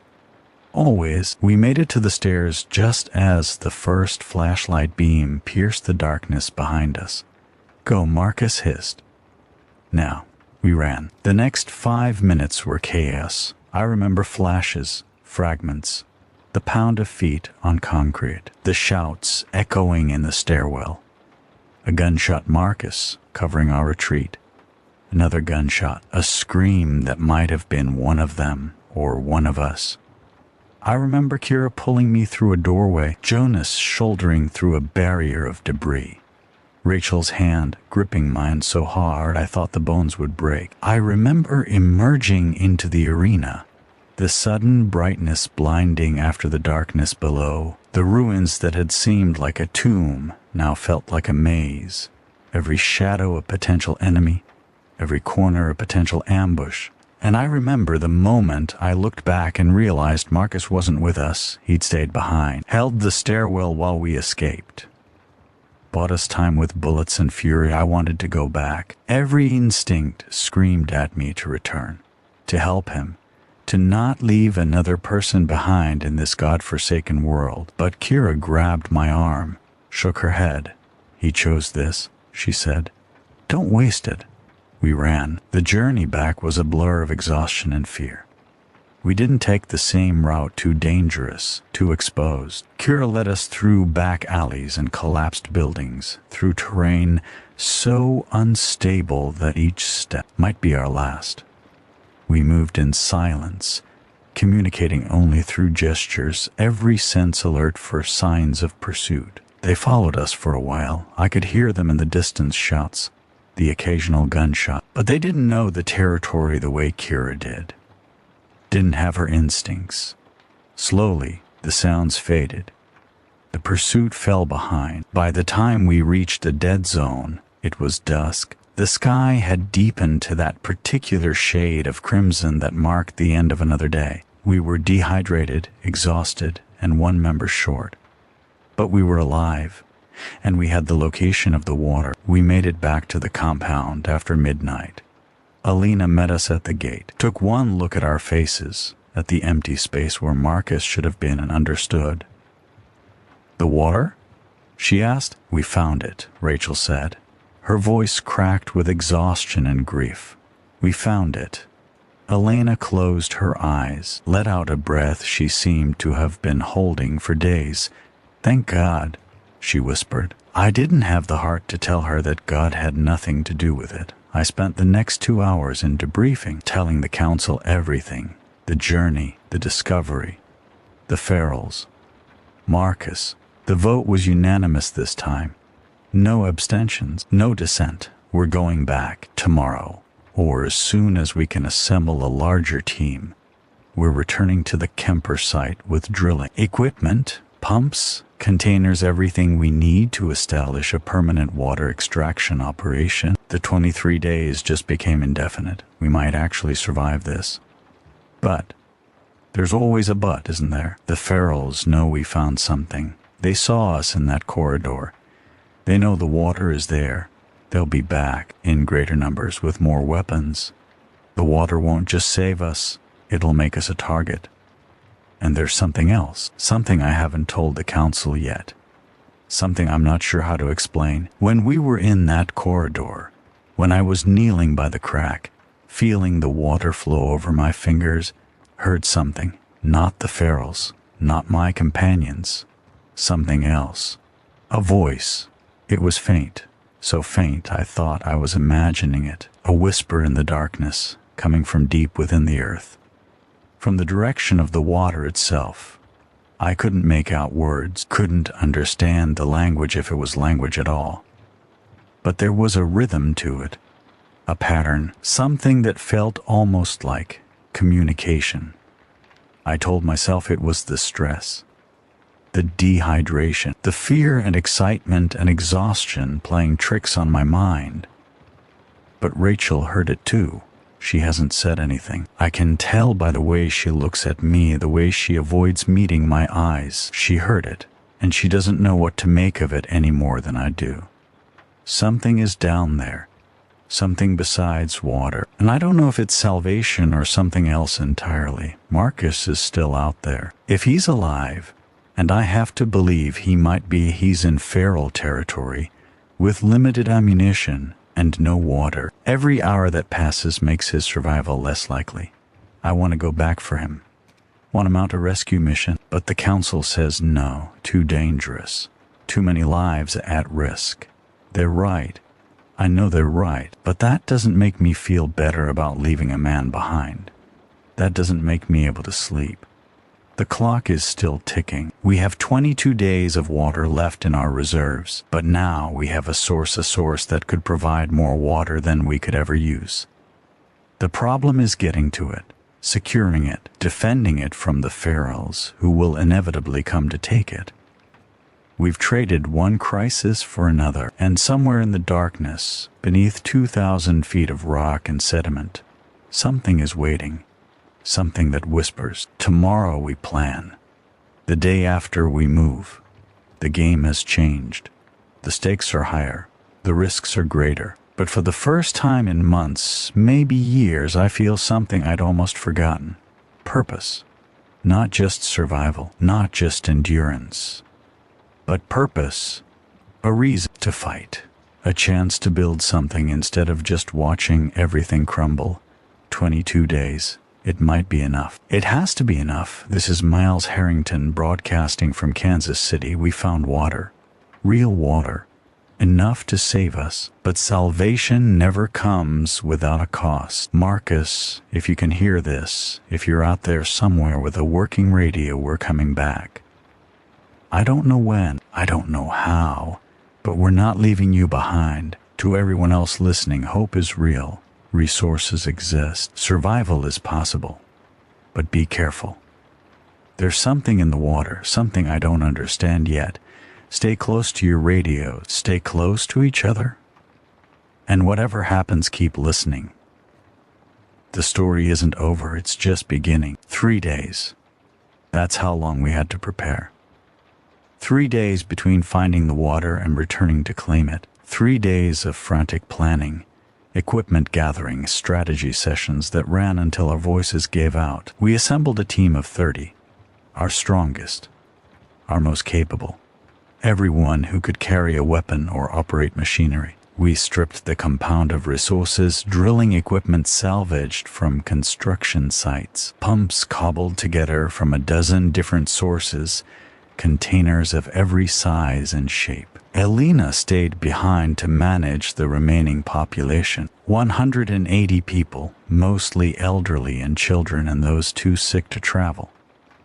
They would wait for our return, wait for the water that would save them. We left at first light on the 4th day. The sky was that sickly amber it always is now, but there was something different about it that morning. A weight in the air, a pressure that made my ears ache. Rachel said it was a weather system moving in one of those dust storms that had become increasingly common in the past year. I should have listened. I should have waited, but 22 days had become 19, and we didn't have time to wait for perfect condition. The journey west was slower this time. 30 people move differently than 5. There's no stealth with that many bodies, no quiet approach. We were a caravan, visible, audible, impossible to miss. Kira led the way again, but her usual confidence was tempered by something else. Fear, maybe, or the memory of what we'd left behind in that stairwell. She kept glancing back at me as if checking that I was still there, as if expecting me to vanish the way Marcus had. I tried to reassure her with a look, tried to project confidence I didn't feel. I don't know if it worked. We reached the dead zone by mid-morning. The air was thicker than before, dust particles catching the light, creating a haze that reduced visibility to maybe 100 yards.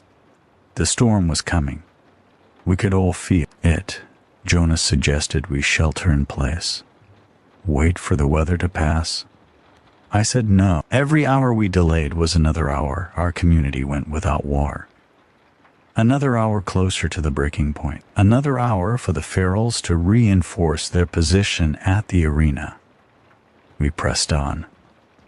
The arena came into view around noon, or rather, it emerged from the haze like a ghost. First the outline of the ruined roof, then the walls, then the debris field surrounding it. The storm had reduced the world to a circle of visibility, and the arena sat at the center of it like something from a nightmare. And it wasn't empty. They were waiting for us. I don't know how many. 50 maybe. 60. More than I'd ever seen in one place. They had established positions around the arena's perimeter behind rubble, in the shells of vehicles, in the upper levels of nearby buildings. A defensive formation that spoke to organization, to planning, to leadership. These weren't random survivors driven mad by desperation. These were soldiers, an army of the forgotten, built from the ruins of society, united by something I didn't yet understand.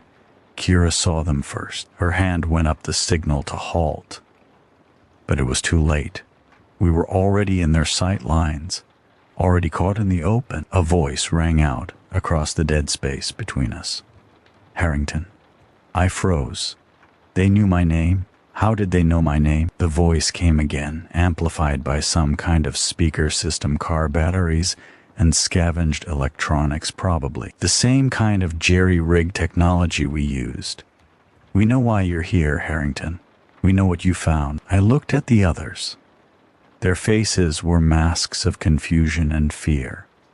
No one understood how the ferals could know my name, could know what we'd discovered.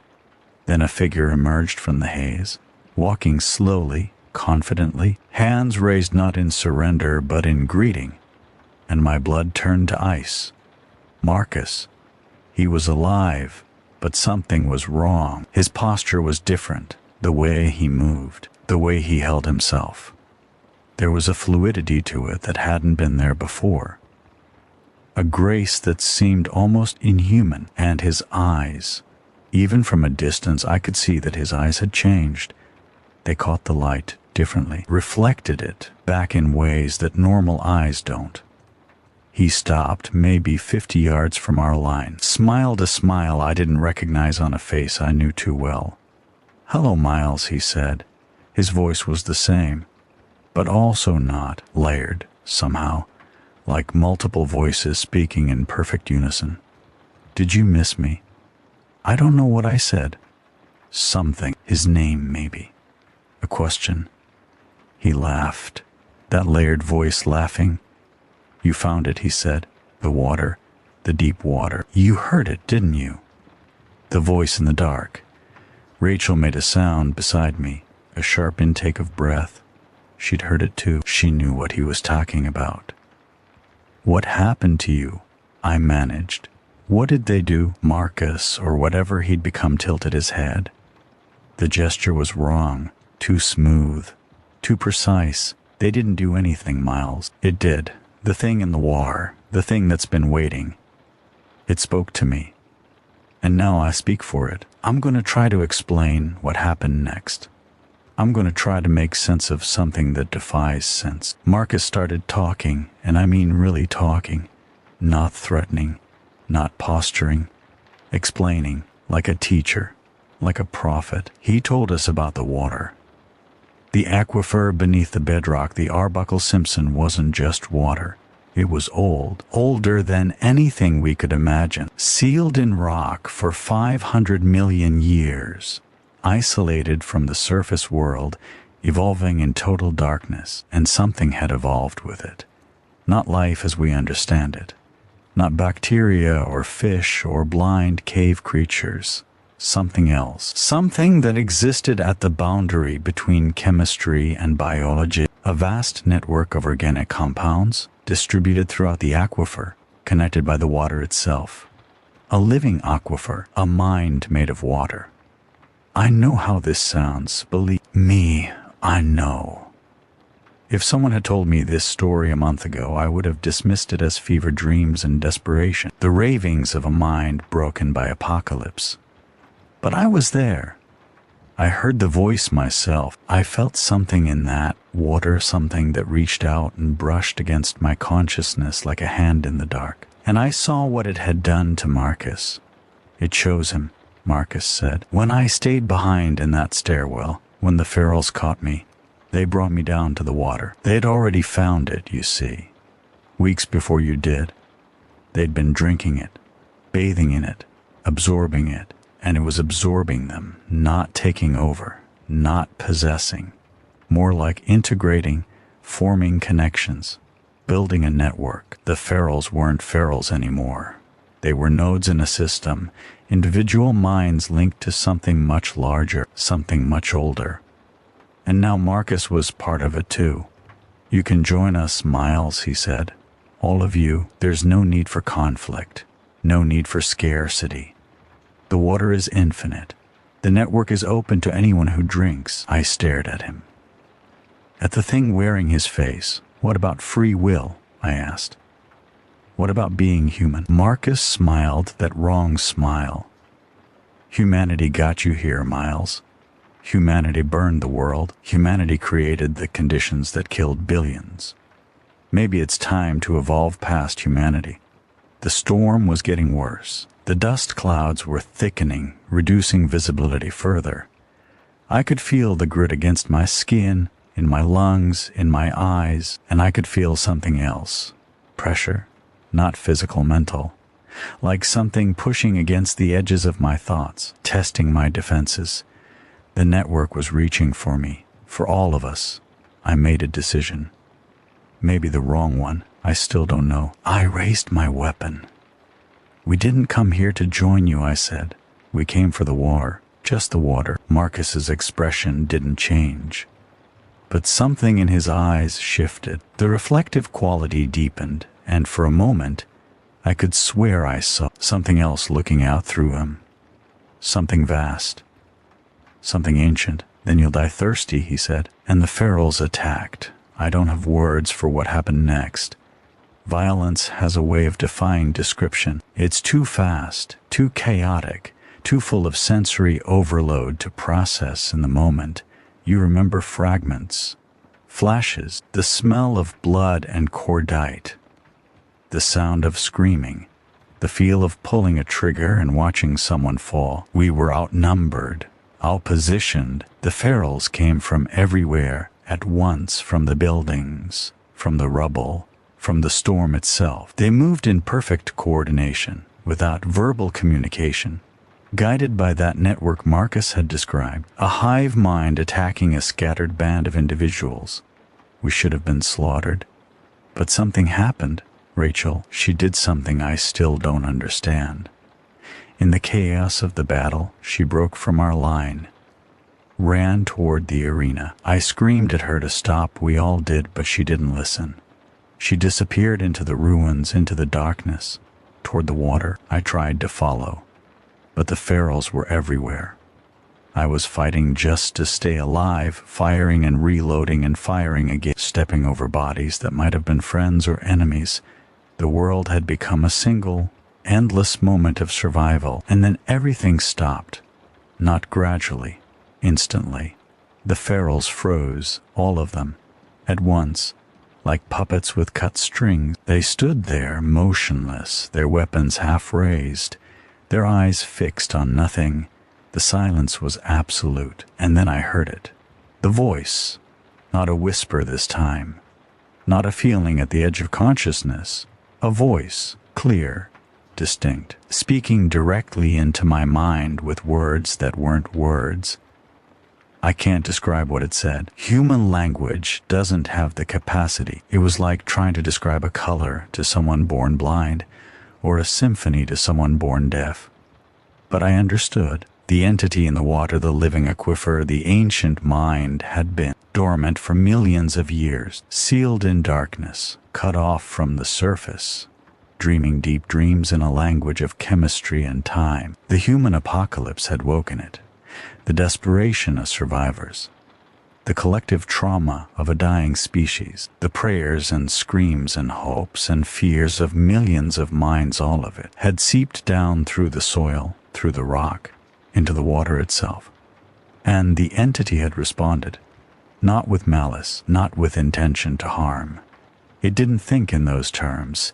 It thought in terms of systems, balance, connection. It saw humanity as a failing system, a network on the verge of collapse, and it wanted to help. But its idea of help was different. Integration, assimilation, the breaking down of individual barriers, the merging of separate minds into a single, unified whole. To the entity, this was salvation, an end to conflict, to scarcity, to the isolation that had driven humanity to destroy itself. To me, it was annihilation. Rachel had understood something I hadn't. The entity wasn't hostile, but it wasn't benign either. It was alien in the truest sense. Its values, its goals, its entire way of thinking was fundamentally incompatible with human existence. If we drank the water, we would survive, but we would no longer be us. And if we didn't drink the water, we would die. That was the choice. Rachel made a different choice.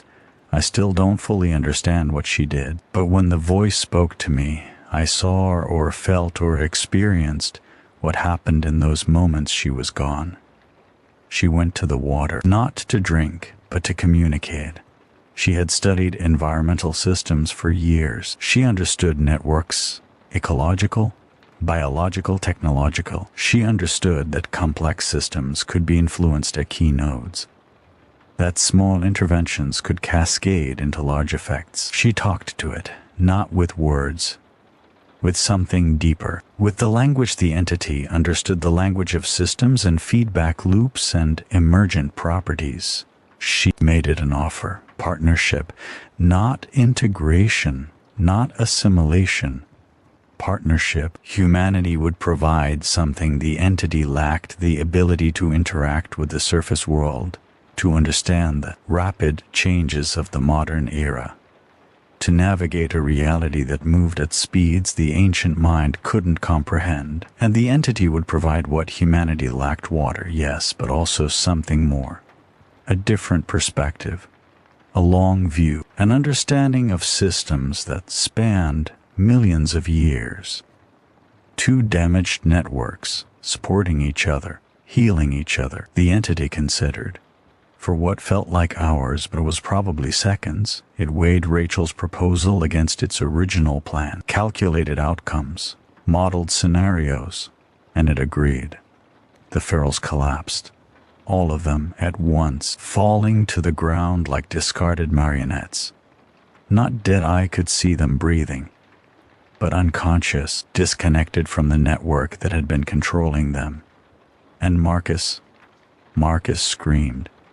A sound I hope I never hear again. The sound of a mind being torn between two worlds, between what he had been and what he'd become, between the entity that had claimed him and the humanity that still lingered somewhere inside. He fell to his knees. His hands went to his head. And then he was silent. The storm broke, literally broke. The dust clouds parted, the pressure in the air released.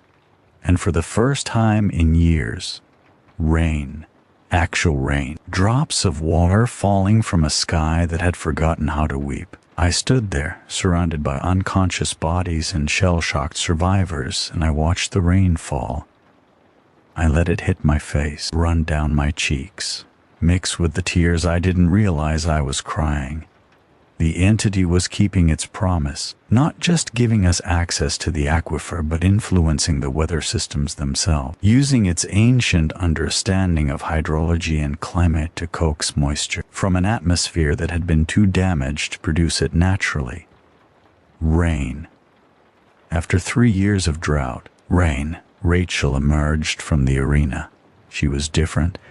I could see it immediately. Something in her eyes, not the reflection I'd seen in Marcus, but something similar, a depth that hadn't been there before. She touched the entity, communed with it, made herself a bridge between two ways of being. Did it work? I asked. She looked at the sky, at the rain, at the unconscious ferals beginning to stir. It worked, she said. But there's a cost. There's always a cost. What cost? She turned to me. And I saw it then, the weight of what she'd agreed to, the burden she'd taken on. Someone has to maintain the connection, she said. Someone has to be the interface between us and it, a translator, a diplomat. Someone has to stay connected. Forever. Rachel, my brilliant young hopeful Rachel, she'd sacrificed her pure humanity to save the rest of us.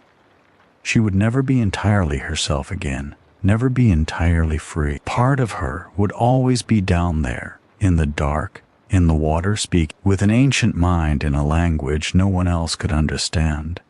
But the rest of us would live. The rest of us would have water. The rest of us would have a chance. We gathered our wounded, our dead. 12 people, 12 of the 30 we'd brought, gone forever in those few minutes of violence. Their names: Thomas, Adrian, William, Sandra, young Peter, who'd only been 17, Diana, who used to be an accountant, Fernando, Grace, old Michael, who'd survived 3 heart attacks only to die in a firefight, Jessica, Robert, and Sarah, another Sarah. I didn't know her well. She'd joined our community only recently, but when I heard her name on the casualty list, I had to sit down, had to breathe. The universe has a cruel sense of poetry. The former ferals, began to wake. They were confused, disoriented. The network that had bound them together was gone, severed by Rachel's bargain. They were individuals again, blinking in the rain, trying to remember who they'd been before. Some of them ran, disappeared into the ruins, unable to face what they'd done while connected. Others stayed, sat in the mud, in the rain, and wept. We didn't attack them, didn't seek revenge for what they'd done under the entity's influence. They were victims too. We're all victims. Marcus, he was alive, but barely conscious. The disconnect had hit him harder than the others. He'd been more deeply integrated, more completely merged with the network. I knelt beside him, wiped the rain from his face. "Miles," he said. His voice was his own again, just his own. "I'm sorry. I couldn't. I tried to fight it. But I know," I said. "It's okay. You're back now." He grabbed my arm. His grip was weak, trembling. "I can still hear it," he whispered. "Even now, even disconnected, I can hear it in the water, in the rain." I looked up at the sky, at the drops falling from clouds that shouldn't exist. "What does it sound like?" I asked. He was quiet for a long moment. "Like hope," he said. "Like something hoping we'll do better this time." We made camp in the arena that night. The rain continued, gentle, persistent, washing away years of dust and ash. We collected it in every container we had, drank it, celebrated it. Some of us just stood outside, faces turned upward, letting the water pour over us like a baptism. A new beginning, or the same old story, starting another chapter. I found Rachel sitting alone in the lowest level, by the crack in the concrete, by the water that still flowed. She was touching the surface, her fingers making small ripples that spread outward and vanished. "What's it like?" I asked. She didn't look up. "Big," she said. "Old, patient.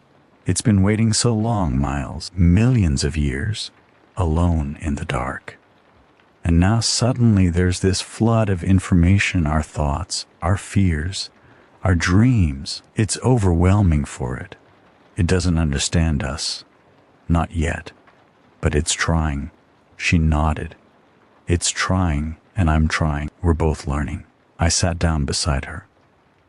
"Let the quiet settle between us. Are you still you?" I asked. She finally looked at me, and I saw her Rachel, my Rachel, the young woman who'd found hope in a map when the rest of us had given up. Still her, but also something more. "Mostly," she said, "I'm mostly still me. There are moments when I feel it, the vastness, the ancientness, but it's not taking over. It's more like sharing a room. We each have our space. That sounds terrifying, she smiled, the first real smile I'd seen from her since this began. It is, but it's also beautiful. There's so much down there, Miles, so much we could learn about the Earth, about ourselves, about what went wrong and how to fix it. She paused. Her eyes went distant for a moment. It wants to help, she said. It really does. It just didn't understand how until I explained, until I showed it what help actually means. We returned to the compound the next day. All of us who survived, plus the former ferals who had nowhere else to go. Plus something else, something invisible, something felt rather than seen. A connection, a partnership, a chance. The water now flows freely. We've established a permanent extraction point at the arena. Pipes and pumps and containers, a constant stream of life from the depths of the earth. More than enough for our community. More than enough for anyone who needs it. The rain still comes. Not constantly. The entity can't control the weather, just influence it. But more often than before. Enough to start washing the poison from the soil. Enough to start bringing back the green. I stand on the roof sometimes, watching the clouds gather, watching the world begin to heal. It's not salvation. I want to be clear about that. The damage is too deep, too extensive, too vast to be repaired in our lifetimes. The cities are still ruins. The oceans are still dying. The temperature is still too high. The ice is still gone. The species that were lost are lost forever. But there's a but now. Something has changed. Not just the water, not just the rain. Something in us, in me. I broadcast every night, just like before. Tell the survivors what's happened. Explain the partnership. Invite anyone who can hear me to come, to join, to help rebuild. Some come. A trickle at first, now a steady stream. Our community has grown from 200 to over 500 in the past month. Former refugees, former raiders, former ferals, all of them drawn by the promise of water and the possibility of something new. We're building, not rebuilding. The old world is gone, and good riddance. But building something different, something that might actually work this time. A community in partnership with the earth itself, a humanity that finally learned to listen. I don't know how this story ends. Maybe it doesn't. Maybe that's the point. Stories end when someone stops telling them.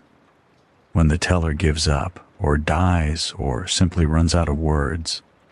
I'm still here. I'm still telling. And as long as this voice carries, as long as the static parts to let the words through, the story continues. Marcus is recovering. Slowly. The disconnect damaged something in him, some neural pathway, some deep structure of cognition. He has trouble remembering things. Trouble connecting cause to effect. Some days he doesn't recognize me, but other days, the good days, he's almost himself. We sit together and talk about the old world, about the people we knew, about the future we might build.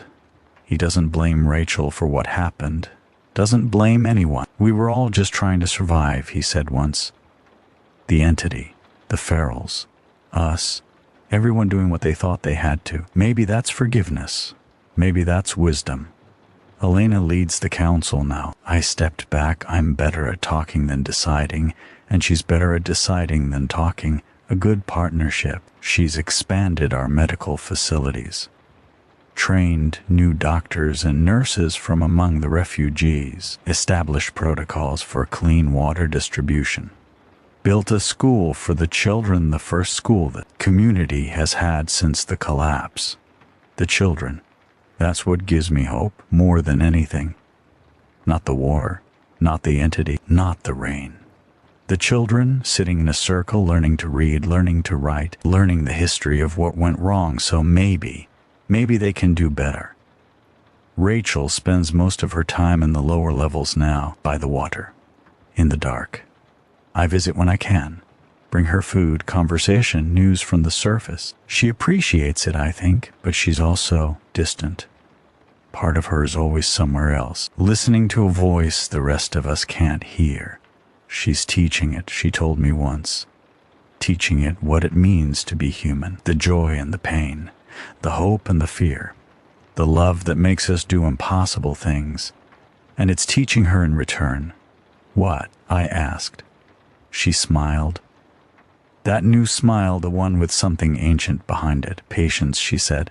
Time. The long view. I didn't fully understand, but I nodded anyway. Some things are beyond understanding. We just have to trust. I think about Sarah, about Jacob, every day. The grief hasn't faded. The absence hasn't filled. But it's different now, softer around the edges. They would have wanted this. A world starting to heal, a humanity starting to learn, a future, however fragile, rising from the ashes. I carry them with me, in my memories, in my broadcasts, in every word I speak into the static. They're part of this story too. Everyone we've lost is part of this story. The sky is changing. Not blue, not yet, maybe never, but lighter, cleaner. The amber is fading to something almost golden. The red sunsets are becoming softer, less angry. The particulates are settling. The atmosphere is clearing. The fire is finally going out. It will take decades, centuries maybe. But the trajectory has shifted. We were falling. Now we're rising. Slowly, painfully, one step at a time, but rising. This is Miles Harrington, broadcasting from Kansas City, from the water, from the edge of a new world. Apocalypse happened. We caused it. Millions died. More will die before this is over. But we're still here, and there's something in the water, something ancient, something patient, something that's chosen to help us rather than consume us. I don't know if that's God. I don't know if that's fate. I don't know if it's just the blind luck of a universe that doesn't care either way. 3 months. It's been 3 months since the rain came back. 3 months since Rachel made her bargain with the deep. 3 months since everything changed. I'm still at the microphone, still talking into the static, but the static isn't as empty as it used to be. There are other voices now, other stations, other survivors finding their way back to the airwaves. We're not alone anymore. Let me tell you what the world looks like now. Not the whole world, I can't speak for that. I don't know what's happening in Europe or Asia or Africa or the Southern Hemisphere. The global picture is still beyond our reach. But here, in this corner of what used to be the American Midwest, in the territory we've started calling New Kansas, here things are different. The compound has grown. When I started broadcasting 3 years ago, we had 200 people clinging to survival in the ruins of Kansas City. Now we have over 700. Former refugees from every direction. Former ferals trying to remember who they were. Scientists and farmers and teachers and builders and dreamers. A community, not just a group of survivors. Not just a collection of people who happen to end up in the same place. An actual community with shared purpose and mutual obligation and all the messy, complicated dynamics that come with people trying to live together. We argue, we disagree, we have factions and alliances and petty rivalries that sometimes threaten to tear us apart. It's beautiful. Elena has established a formal governance structure, a council of 15, elected by the community serving terms of 1 year. I'm on it not by choice, but because people insisted, said my voice had earned me a seat at the table.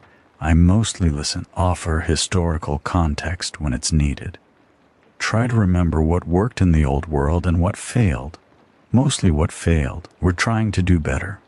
The water flows, that's the foundation of everything. The aquifer beneath the arena provides more than we could ever use. Clean, cool, ancient water that tastes like nothing I've ever experienced. Like drinking time itself. We've built a proper extraction facility, pipes and pumps and filtration systems. all maintained by a crew of engineers who've learned their craft through trial and error. Solar panels scavenged from the ruins, repaired and repurposed power the operation during the day. At night, we switch to hand pumps and rationing. It works. Not perfectly. Nothing works perfectly, but it works. The rain still comes. Not constantly, not reliably, but more often than before. Rachel says the entity is learning how to influence the atmospheric pattern, how to coax moisture from an atmosphere that's still too warm, still too damaged. It's a slow process. The climate doesn't change overnight, even when an ancient consciousness is trying to nudge it in a better direction. But every shower that falls is a small miracle. Every cloud that gathers is proof that the sky hasn't completely forgotten how to weep. We've started farming. Real farming, not the desperate survival gardening I described before. Potatoes in contaminated soil, radishes that might or might not be safe to eat. But actual agriculture. The rain has helped. The water from the aquifer has helped more. We've cleared fields on the outskirts of the city, removed the debris, tested the soil for toxins. Some areas are still too poisoned to use, but enough others are recovering. We planted wheat this spring. I can't tell you what it felt like to see those first green shoots pushing through the earth. After years of dust and ash and cracked ground, after watching everything die. Green. Life.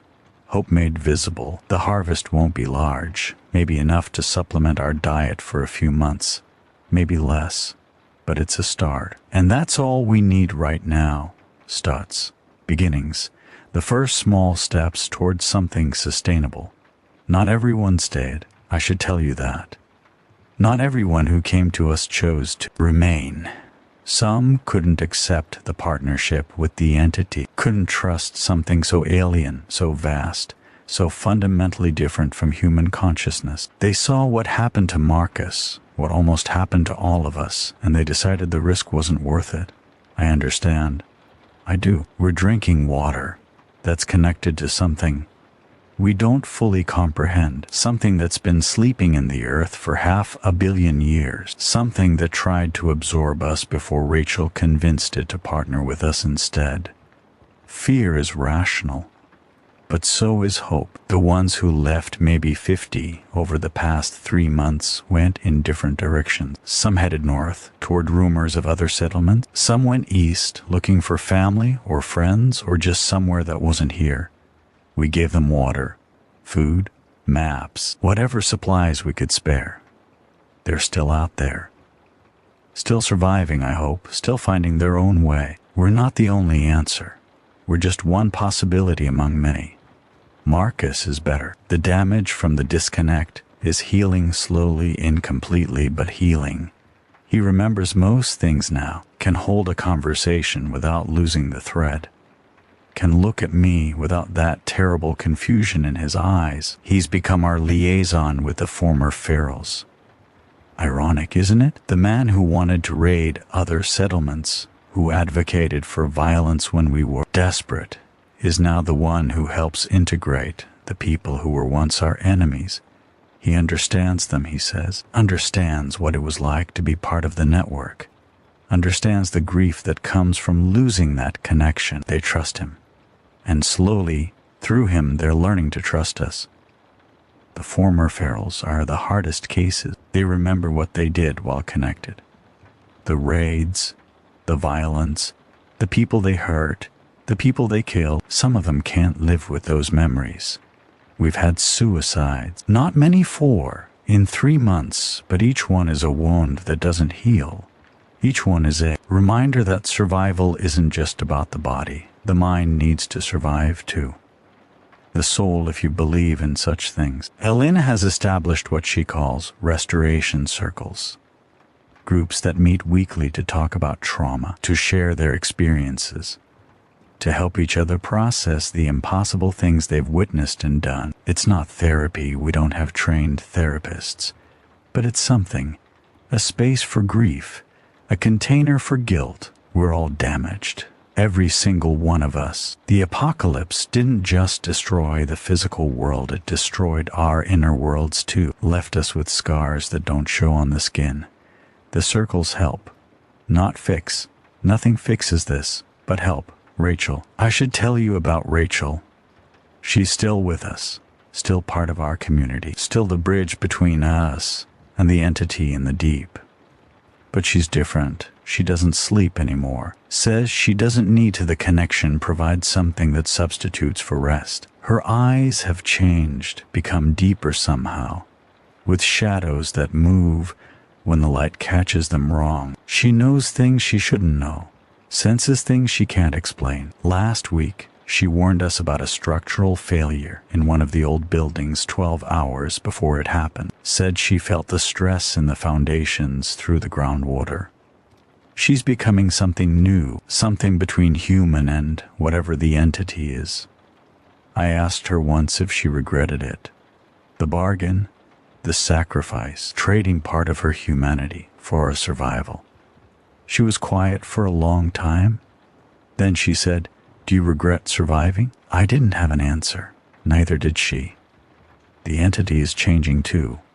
Rachel says it's learning, absorbing information about the surface world through her, through the water, through the complex dance of chemistry and consciousness that connects it to everything above. It's starting to understand us, not completely, maybe never completely.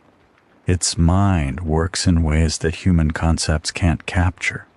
It thinks in geological time scales, in patterns that span millions of years, in the slow, patient rhythms of water moving through stone. But it's trying, and Rachel says it's starting to feel something like affection for us, for this damaged, destructive, desperate species that's clinging to existence on the surface of the world. It's protected for eons. Affection from something that old, that vast, that different. I don't know what to do with that. There are other settlements. We've made contact with several over the past months. Radio communication mostly, though we've established physical connections with 2 groups within a week's travel. One is a community of about 300 people in what used to be Topeka. The reports of their death were exaggerated, or maybe a different group. They've survived by strict rationing and by tapping into an underground spring that still flows. The other is smaller, maybe 80 people camped in the remains of a National Guard installation to the south. They have weapons, vehicles, some military training. They were suspicious of us at first, thought our talk of partnership with an ancient entity was either a lie or insanity. But we sent them water, a caravan of containers, enough for a month's supply. No conditions, no demands, just water. They're more friendly now. Trust is built slowly, one gesture at a time, one promise kept after another. We're building something, not just in Kansas City, across the region. A network of communities connected by trade routes and radio frequency, and the shared understanding that we're stronger together than apart. It's fragile. It could collapse at any moment. One bad harvest, one violent conflict, one betrayal, but it exists. And that's more than we had a year ago. I think about the old world sometimes, the world I grew up in, the world that burned. I used to hate it, used to rage against the systems that caused this. The corporations, the governments, the fossil fuel company, the politicians who denied the science, the voters who elected them, the consumers who kept consuming even when they knew the cost. All of us complicit, guilty. But I don't hate it anymore. I understand it. We were never designed for this. Our brains evolved on the savannah. They're optimized for immediate threats, predators, enemies, the dangers you can see and touch and fight. We're terrible at processing slow-motion catastrophes. Terrible at sacrificing present comfort for future safety. Terrible at coordinating billions of individuals around abstract, long-term goals. We were fish trying to fly. We failed because we're human. And we survived, some of us, because we're human too. There's a child in our community named Maya. She was born 2 months ago.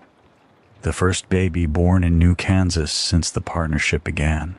Her mother is a former feral. Her father is unknown. Could be anyone, could be no one. She came into this world in a makeshift medical facility, delivered by Elena. Steady hands, crying out in protest at the bright lights and cold air. I was there. I don't know why I wasn't needed, but I couldn't stay away. When they put her in her mother's arms, something shifted in the room. A weight lifted, a tension released. A child. A new life. A future that wasn't just survival, but continuation. I held her last week. Maya, this tiny, fragile, impossibly perfect human being. She looked at me with eyes that hadn't yet learned to focus, made sounds that weren't words but might someday become them, gripped my finger with a hand so small it seemed impossible that it contained bones, muscles, a beating heart. I cried. I'm not ashamed to admit it. I cried, holding this child, thinking about Jacob, thinking about all the children who didn't make it. Thinking about the world we'd left for this innocent creature to inherit. But I also felt something else. Responsibility. Not guilt, I've had enough of guilt. But responsibility. A forward-looking obligation to make sure Maya's world is better than the one we almost destroyed completely. She deserves that. They all deserve that. We're building a school. A real school. Not just the informal gatherings we've had so far. A building dedicated to education, to preserving knowledge, to preparing the next generation for challenges we can't yet imagine. I've been collecting books, raiding every library and bookstore within reach, salvaging whatever survived the fires and floods and years of neglect. History, science, literature, philosophy, art, everything I can find. The children will need to know where we came from. They'll need to understand how we got here. Not to repeat our mistakes, though some mistakes are probably unavoidable, but to learn, to grow, to do better. I found a copy of Silent Spring last month, Rachel Carson's book from 1962, the one that started the environmental movement. The one that warned us about pesticides and ecological destruction and the arrogance of assuming nature would always adapt to whatever we threw at it. 63 years of warning. We knew, and we did it anyway. I also found a children's book about climate change, published in 2019. Cheerful illustration, simple language, explaining to kids what was happening to the planet and what they could do to help. Reduce, reuse, recycle. Turn off the lights. Plant a tree. It's not wrong. None of it is wrong. But looking at it now, from the other side of the apocalypse, it feels like explaining to passengers on the Titanic that they should adjust their deck chairs. We needed revolution. We got recycling bins. I don't say this to assign blame. There's no point in blame now. The guilty and the innocent died together. The CEOs and the activists, the deniers and the believers. Death doesn't care about your carbon footprint. I say it because we need to remember. When Maya is old enough to ask questions, and she will be, someday we need to be able to answer them honestly. What happened? We knew. Why didn't you stop it? We tried. Not hard enough. Not fast enough. But we tried. How do we make sure it doesn't happen again? That's the question I can't answer. That's the question I'm counting on Maya's generation to figure out. The entity helps with the remembering. Rachel says it's preserving our records. Every broadcast I make, every document we salvage, every story we tell, it's all being encoded somehow, stored in the structure of the aquifer itself, waiting to be retrieved by whoever comes after. A library in the water, a memory that spans geological time. Even if we fail, even if humanity finally succeeds in destroying itself completely, something will remain. A record, a testimony, a warning to whatever intelligence might evolve in the millions of years after we're gone. We were here, we knew, we failed. Do better. There's something I haven't told you yet. Something about the entity, something Rachel shared with me last week that I'm still trying to process. It's not unique.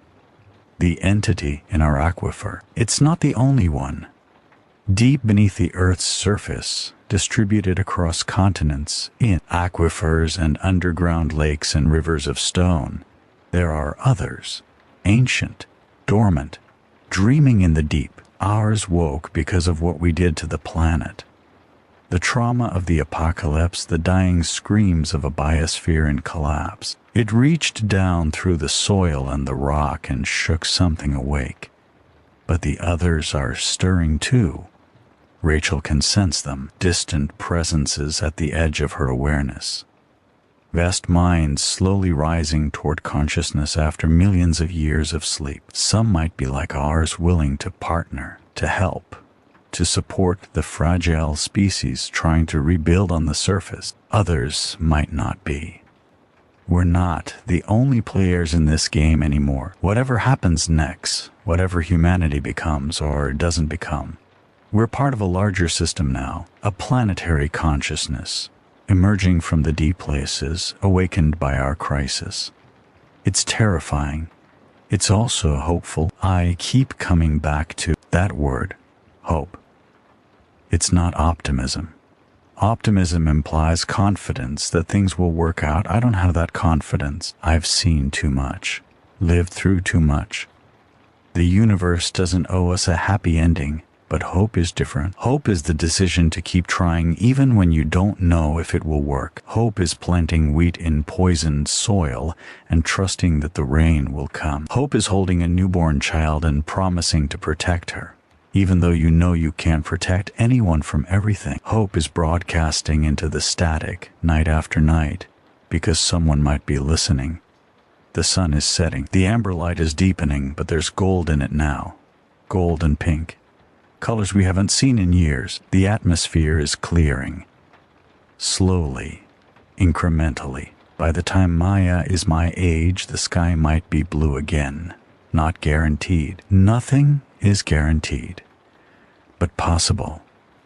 And possible is enough. I think about what comes next. Not tomorrow, not next week, but the long arc. The centuries and millennia that might follow if we manage not to destroy ourselves completely. What will humanity become? Will we learn from this? Will we build something sustainable, something balanced, something that works with the planet instead of against it? Or will we repeat our mistakes? Will we find new ways to consume and destroy and dominate? Will we fail the same tests, just with different technology and different names? I don't know. I'll never know. I won't live to see it, but I can try to plant seeds in the soil, in the minds, in the hearts of the people who will come after. That's all any of us can do. There's a ritual I've developed. Every morning before the broadcasts, before the meetings, before the endless work of survival and reconstruction, I go to the water. Down to the lower level of the arena, to the crack in the concrete where the aquifer seeps through, to the place where Rachel made her bargain. I sit there in the darkness, feel the moisture in the air, listen to the faint sounds of water moving through stone. And I talk, not to the entity directly. I can't do what Rachel does, but I talk anyway, about the community, about our hopes and fears, about the children being born and the elders passing away, about the small victories and the persistent struggles. I don't know if it hears me. I don't know if it understands, but it feels important. This gesture of connection, this attempt at communication across the vast gulf between human consciousness and whatever the entity is. We're partners now, and partners need to talk. Sometimes I feel something in response. Not words, not thoughts, just warmth, presence, the sense of being witnessed by something ancient and vast, and somehow, impossibly, benevolent. Maybe I'm imagining it. Maybe it's just my brain inventing meaning in the darkness. but it helps. It reminds me that we're not alone, that even in the depths of catastrophe, connection is possible.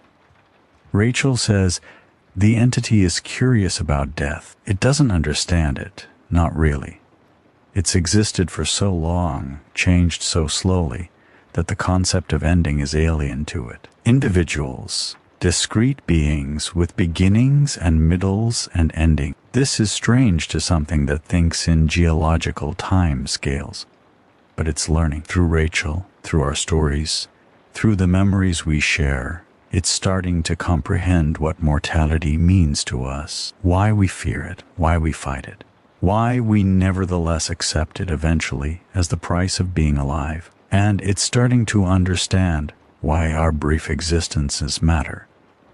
Not despite their brevity because of it. I've told it about Sarah, about Jacob, through the water, through my morning rituals, through the words I speak into the darkness. I've described Sarah's laugh, Jacob's eyes, the way they made me feel whole, the way losing them tore me in half. I've described the grief that never fades, the absence that never fills, the love that persists anyway, refuses to die, keeps burning even when its object is gone.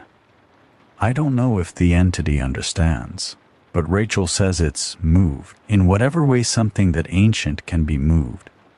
It appreciates the gift of these stories, the gift of our brief, brilliant, terrible lives. The night is coming. The stars are emerging, more of them visible now than in the worst years. When the particulates blocked everything, I can see constellations again.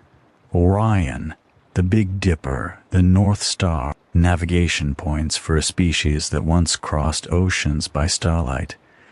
We'll need them again. We'll need everything we can recover from the old world, every skill, every technology, every piece of knowledge. But we'll need new things too, new ways of thinking, new relationships with the world around us, new understandings of what it means to be human. The entity is teaching us, and we're teaching it, a partnership of ancient and young, of vast and small, of patient and urgent. I used to wonder if humanity deserved to survive after everything we did, everything we destroyed, the oceans we poisoned, the species we extinguished, the climate we shattered. Did we deserve a second chance? I don't ask that question anymore. It's the wrong question. Deserve has nothing to do with it. Survival isn't a moral judgment. Evolution doesn't care about justice. The universe hands out consequences without reference to what anyone deserves. A long silence, deliberate, the hum of the generator, the whisper of wind against the building, the distant sound of voices, children playing, maybe, or workers calling to each other, the sounds of life. Then the voice, quieter than usual, more intimate, as if speaking directly to a single listener in the dark. 1 year. Today marks 1 year since the rain came back. 1 year since Rachel made her bargain. 1 year since the entity woke and chose partnership over consumption. 1 year since everything changed. I've been sitting here for an hour, trying to figure out what to say. How do you summarize a year like this? How do you capture the grief and the growth, the losses and the gains, the moments of despair and the moments of impossible joy? I don't know, but I'm going to try. Let me start with the numbers. We have 1,247 people now in New Kansas alone. That's more than 6 times what we had when I started broadcasting. We have 3 functioning farms, producing enough food to feed ourselves with a small surplus for trade. We have a medical center with actual beds and equipment and people trained to use it. We have a school with 43 children and 7 teachers. We have a council that governs with something approaching fairness, a court that resolves disputes with something approaching justice. We have running water, not everywhere, not reliably, but in the central compound and the arena and the medical center. Clean water, filtered through systems we built ourselves. flowing from the deep aquifer that saved us. We have electricity for 6 hours a day on average, solar panels, wind turbines. The hydro generator Rachel designed that runs on the water flow from the aquifer, enough to power essential systems, charge batteries, keep the radio running. We have contact with 17 other settlements across the former Midwest. Trade routes, information sharing, mutual defense agreements, the beginnings of something that might, in time, become a civilization. Numbers, they don't capture everything. They can't. But they're proof that we're building something, that the work continues, that we're more than we were. Now let me tell you about the losses, because we've had those too. A year doesn't pass without grief. 47 people died in New Kansas this year, some from illness. We have medicine, but not enough, never enough. Some from accidents. The work of rebuilding is dangerous, and safety equipment is scarce. Some from violence. Raiders still roam the wastes, and not every encounter ends peacefully. Some from despair. That's the loss that haunts me most. The people who survived the apocalypse, survived the drought, survived the ferals, survived everything the world threw at them, only to give up when survival finally seemed possible. I don't understand it. I try to, but I don't. Maybe the hope was too much.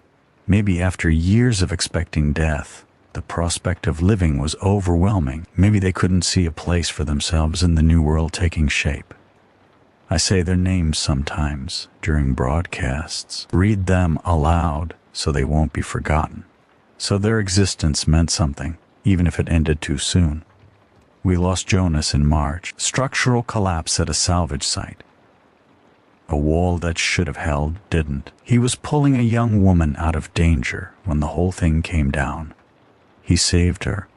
He didn't save himself. We found him 3 days later when we finally cleared the rubble, still holding her arm, still trying to pull her free, even after the concrete crushed his chest. He was 54 years old. He'd been a construction worker before the collapse, a father of 2, a husband. His wife died in the floods of 2029, his children in the fires that followed. He'd lost everything, rebuilt nothing, and spent his final years helping others rebuild instead. I miss him. I miss all of them. But there's been life too. 17 babies born in New Kansas this year. 17 new humans entering a world that's still broken but no longer hopeless. Maya the first is walking now, toddling around the compound on unsteady legs, grabbing at everything, putting everything in her mouth. Her mother watches with that exhausted, terrified, overwhelmed joy that all new parents share. I held her again last week. She's heavier now, solid, real. She looked at me with those clear eyes that have ne'er seen a blue sky, but might someday, and she said her first word, water. Of course, there are children in this community who have no memory of the old world. To them, this, the ruins, the rationing, the amber sky, is simply reality. They don't know that things were ever different, don't understand when the adults talk about supermarkets and highways and cities that stretch to the horizon. Part of me thinks that's a mercy. They're not burdened by what was lost. They can focus on what might be built, but part of me mourns for them, for the experiences they'll never have, the beauty they'll never see, the abundance they'll never know. We've started telling formal storytelling sessions, gathered around fires at night, passing down what we remember.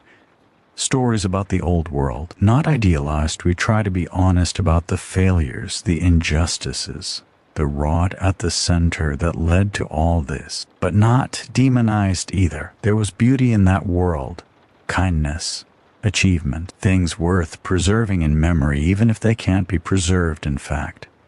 Stories about the apocalypse, the years of fire and flood and drought, the people who survived and how they did it, the people who didn't and why we remember them anyway. Stories about the partnership, the entity in the deep, Rachel's bargain, the rain returning, the hope that grew from hopelessness We're building a mythology, a shared narrative that explains who we are and how we got here and what we're trying to become. Every civilization needs story. These are ours. Rachel spoke to the community last month. It was the first time she'd addressed everyone directly since the bargain. She'd been distant since then, spending most of her time in the deep places, communicating with the entity, managing the partnership that keeps us alive. But she came up for the anniversary, stood before us in the central square, thin and pale and strange, with those eyes that see more than eyes should see, and she spoke. I can't reproduce what she said. Not exactly. Her words were different, layered with meanings I couldn't quite grasp, shaped by the consciousness she now shares, the entity that speaks through her as much as she speaks for it. But the essence was this: we're not alone. We were never alone. The earth is alive in ways we never understood. Not just the biosphere, the deep places too. The water beneath the rock, the heat at the core, the vast, slow, patient processes that have been unfolding for billions of years. We thought we were separate from the planet, masters of it, owners. We were wrong. We're part of it. Cells in a body so large we couldn't see it. A body that's been wounded by what we did, but is trying to heal. The entity isn't forgiving us. Forgiveness isn't a concept it understands, but it's integrating us, finding a way to include us in the system again, a way that doesn't require our extinction. It's offering us a second chance, not because we deserve it, because that's what living systems do. They adapt. They incorporate. They try to find balance. We're being given the opportunity to be part of the balance. Whether we take it, that's up to us. She frightened some people. I won't pretend otherwise. Her words, her appearance, the sense that something vast was speaking through her, it was unsettling. Some people left after that address, packed their things and headed for settlements that weren't quite so close to the alien thing in the water. I understand. I do, but I also saw the faces of the ones who stayed. The way they looked at Rachel, not with fear, but with something like awe. The way they touched the water afterward, reverently, as if greeting an old friend. We're changing. Humanity is changing. Whether that's evolution or corruption, salvation or damnation, I don't know. History will judge if there's anyone left to write history. The entity has been teaching us, through Rachel, through the dreams that some of us now have vivid, strange dreams of deep war and ancient stone, through the subtle shifts in the world around us. It's teaching us about time, not our kind of time, hours and days and years. Its kind of time. Epochs, eras, the slow crawl of continents and the patient work of erosion. It sees patterns we can't see, understands cycles we can barely imagine, knows that the crisis we're living through is, from its perspective, brief spasm or rapid correction in a system that had grown unbalanced. It doesn't diminish our suffering, our loss, our grief, but it provides context. The earth has survived worse. Life has survived worse. Whatever comes, something will endure. That's not comforting exactly, but it's grounding. We're part of something larger, something that won't end when we do. I've been thinking about Sarah more than usual these past few weeks as the anniversary approached. As I tried to figure out what to say, she would have loved this. The community, the building, the children learning to read in a school we built from rubble. The farms producing food we grew ourselves, the slow, steady work of creating something from nothing. She would have been in the middle of it all, caring for the sick, comforting the grieving, telling jokes that weren't funny until her laugh made them funny. She would have believed in it, even when the rest of us doubted. That was her gift. Belief. Not naive optimism, she was too smart for that, but a stubborn, relentless conviction that things could be better if we worked to make them better. She was right. She's still right. Jacob would be 11 now. I try not to think about it too often.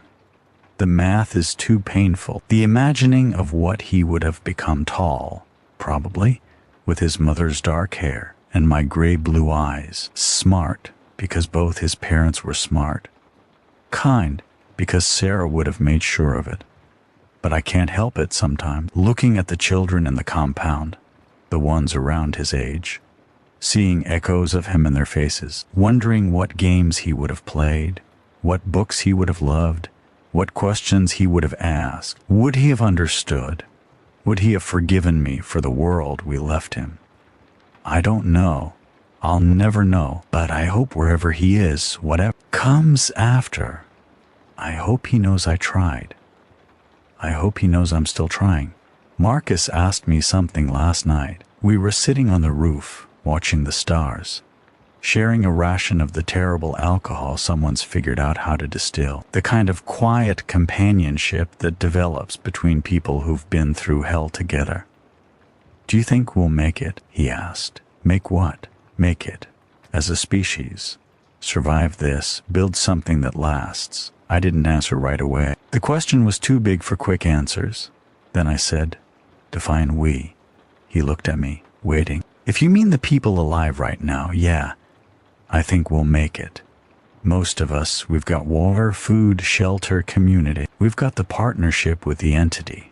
We've got the beginnings of something sustainable. But if you mean humanity, the species, the project, the idea, I don't know. What we become might be so different from what we were that our ancestors wouldn't recognize us. We might merge with the entities, become something hybrid. We might spread to other planets. If anyone ever gets technology working again, we might die out in a century or flourish for 1,000,000 years.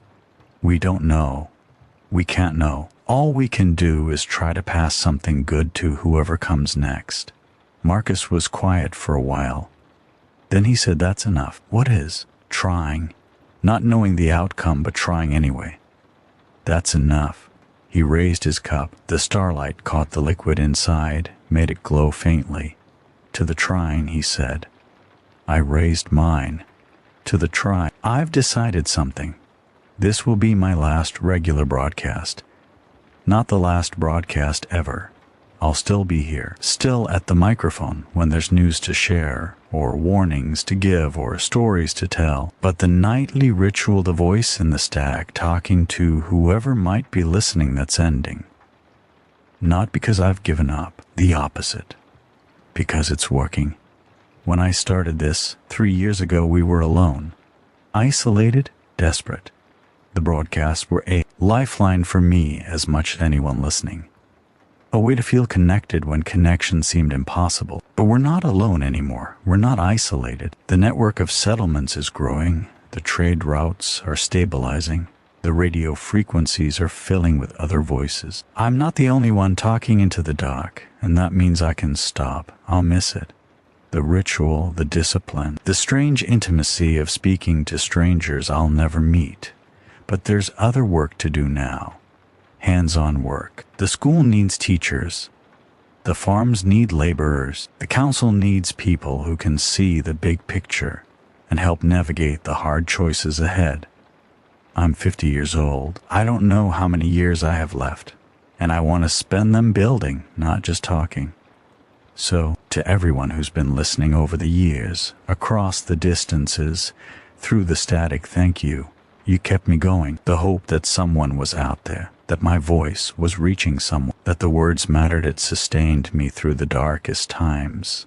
I hope I gave something back. I hope these broadcasts helped, even a little. I want to end with something true. Not hopeful, not despairing, just true. We don't know what's coming. The climate is still chaotic. The entities are still waking. The other settlements are still fragile. The raiders and the desperate and the lost are still out there, and some of them are dangerous. We could fail. We could lose everything we've built. We could watch the new world crumble just like the old one did. That's possible. That's always possible. But here's what else is true. We're still here.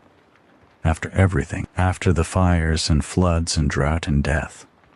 After the billions lost and the cities burned. and the ecosystems collapsed. We're still here, and we're still trying. I look at Maya taking her first steps toward a future we can't imagine. I look at the wheat growing in fields that were ash a year ago. I look at the rain falling from clouds that shouldn't exist. Look at Rachel walking between worlds, building bridges we don't have words for. I look at all of it, the whole messy, painful, beautiful struggle of survival, and I think this is enough. Not perfect, not guaranteed, not what we deserved or what we dreamed of, but enough. Enough to justify going on, enough to justify hope, enough to justify the millions of small choices every day that add up to the decision to keep living. The sun is rising. I don't know when that happened. I've been talking all night, I think. Lost track of time, lost in memory and meaning, but it's rising. The amber light is brightening. The shadows are retreating. Another day is beginning in this wounded, healing world. And for the first time in years, I'm not dreading it. I'm welcoming it. There's a word I want to leave you with. Not hope, I've used that word too much. Worn it thin. A different word. Continuation. That's what matters. That's what we're fighting for. Not victory. There's no victory over entropy, over time, over the fundamental tendency of all things to fall apart, but continuation.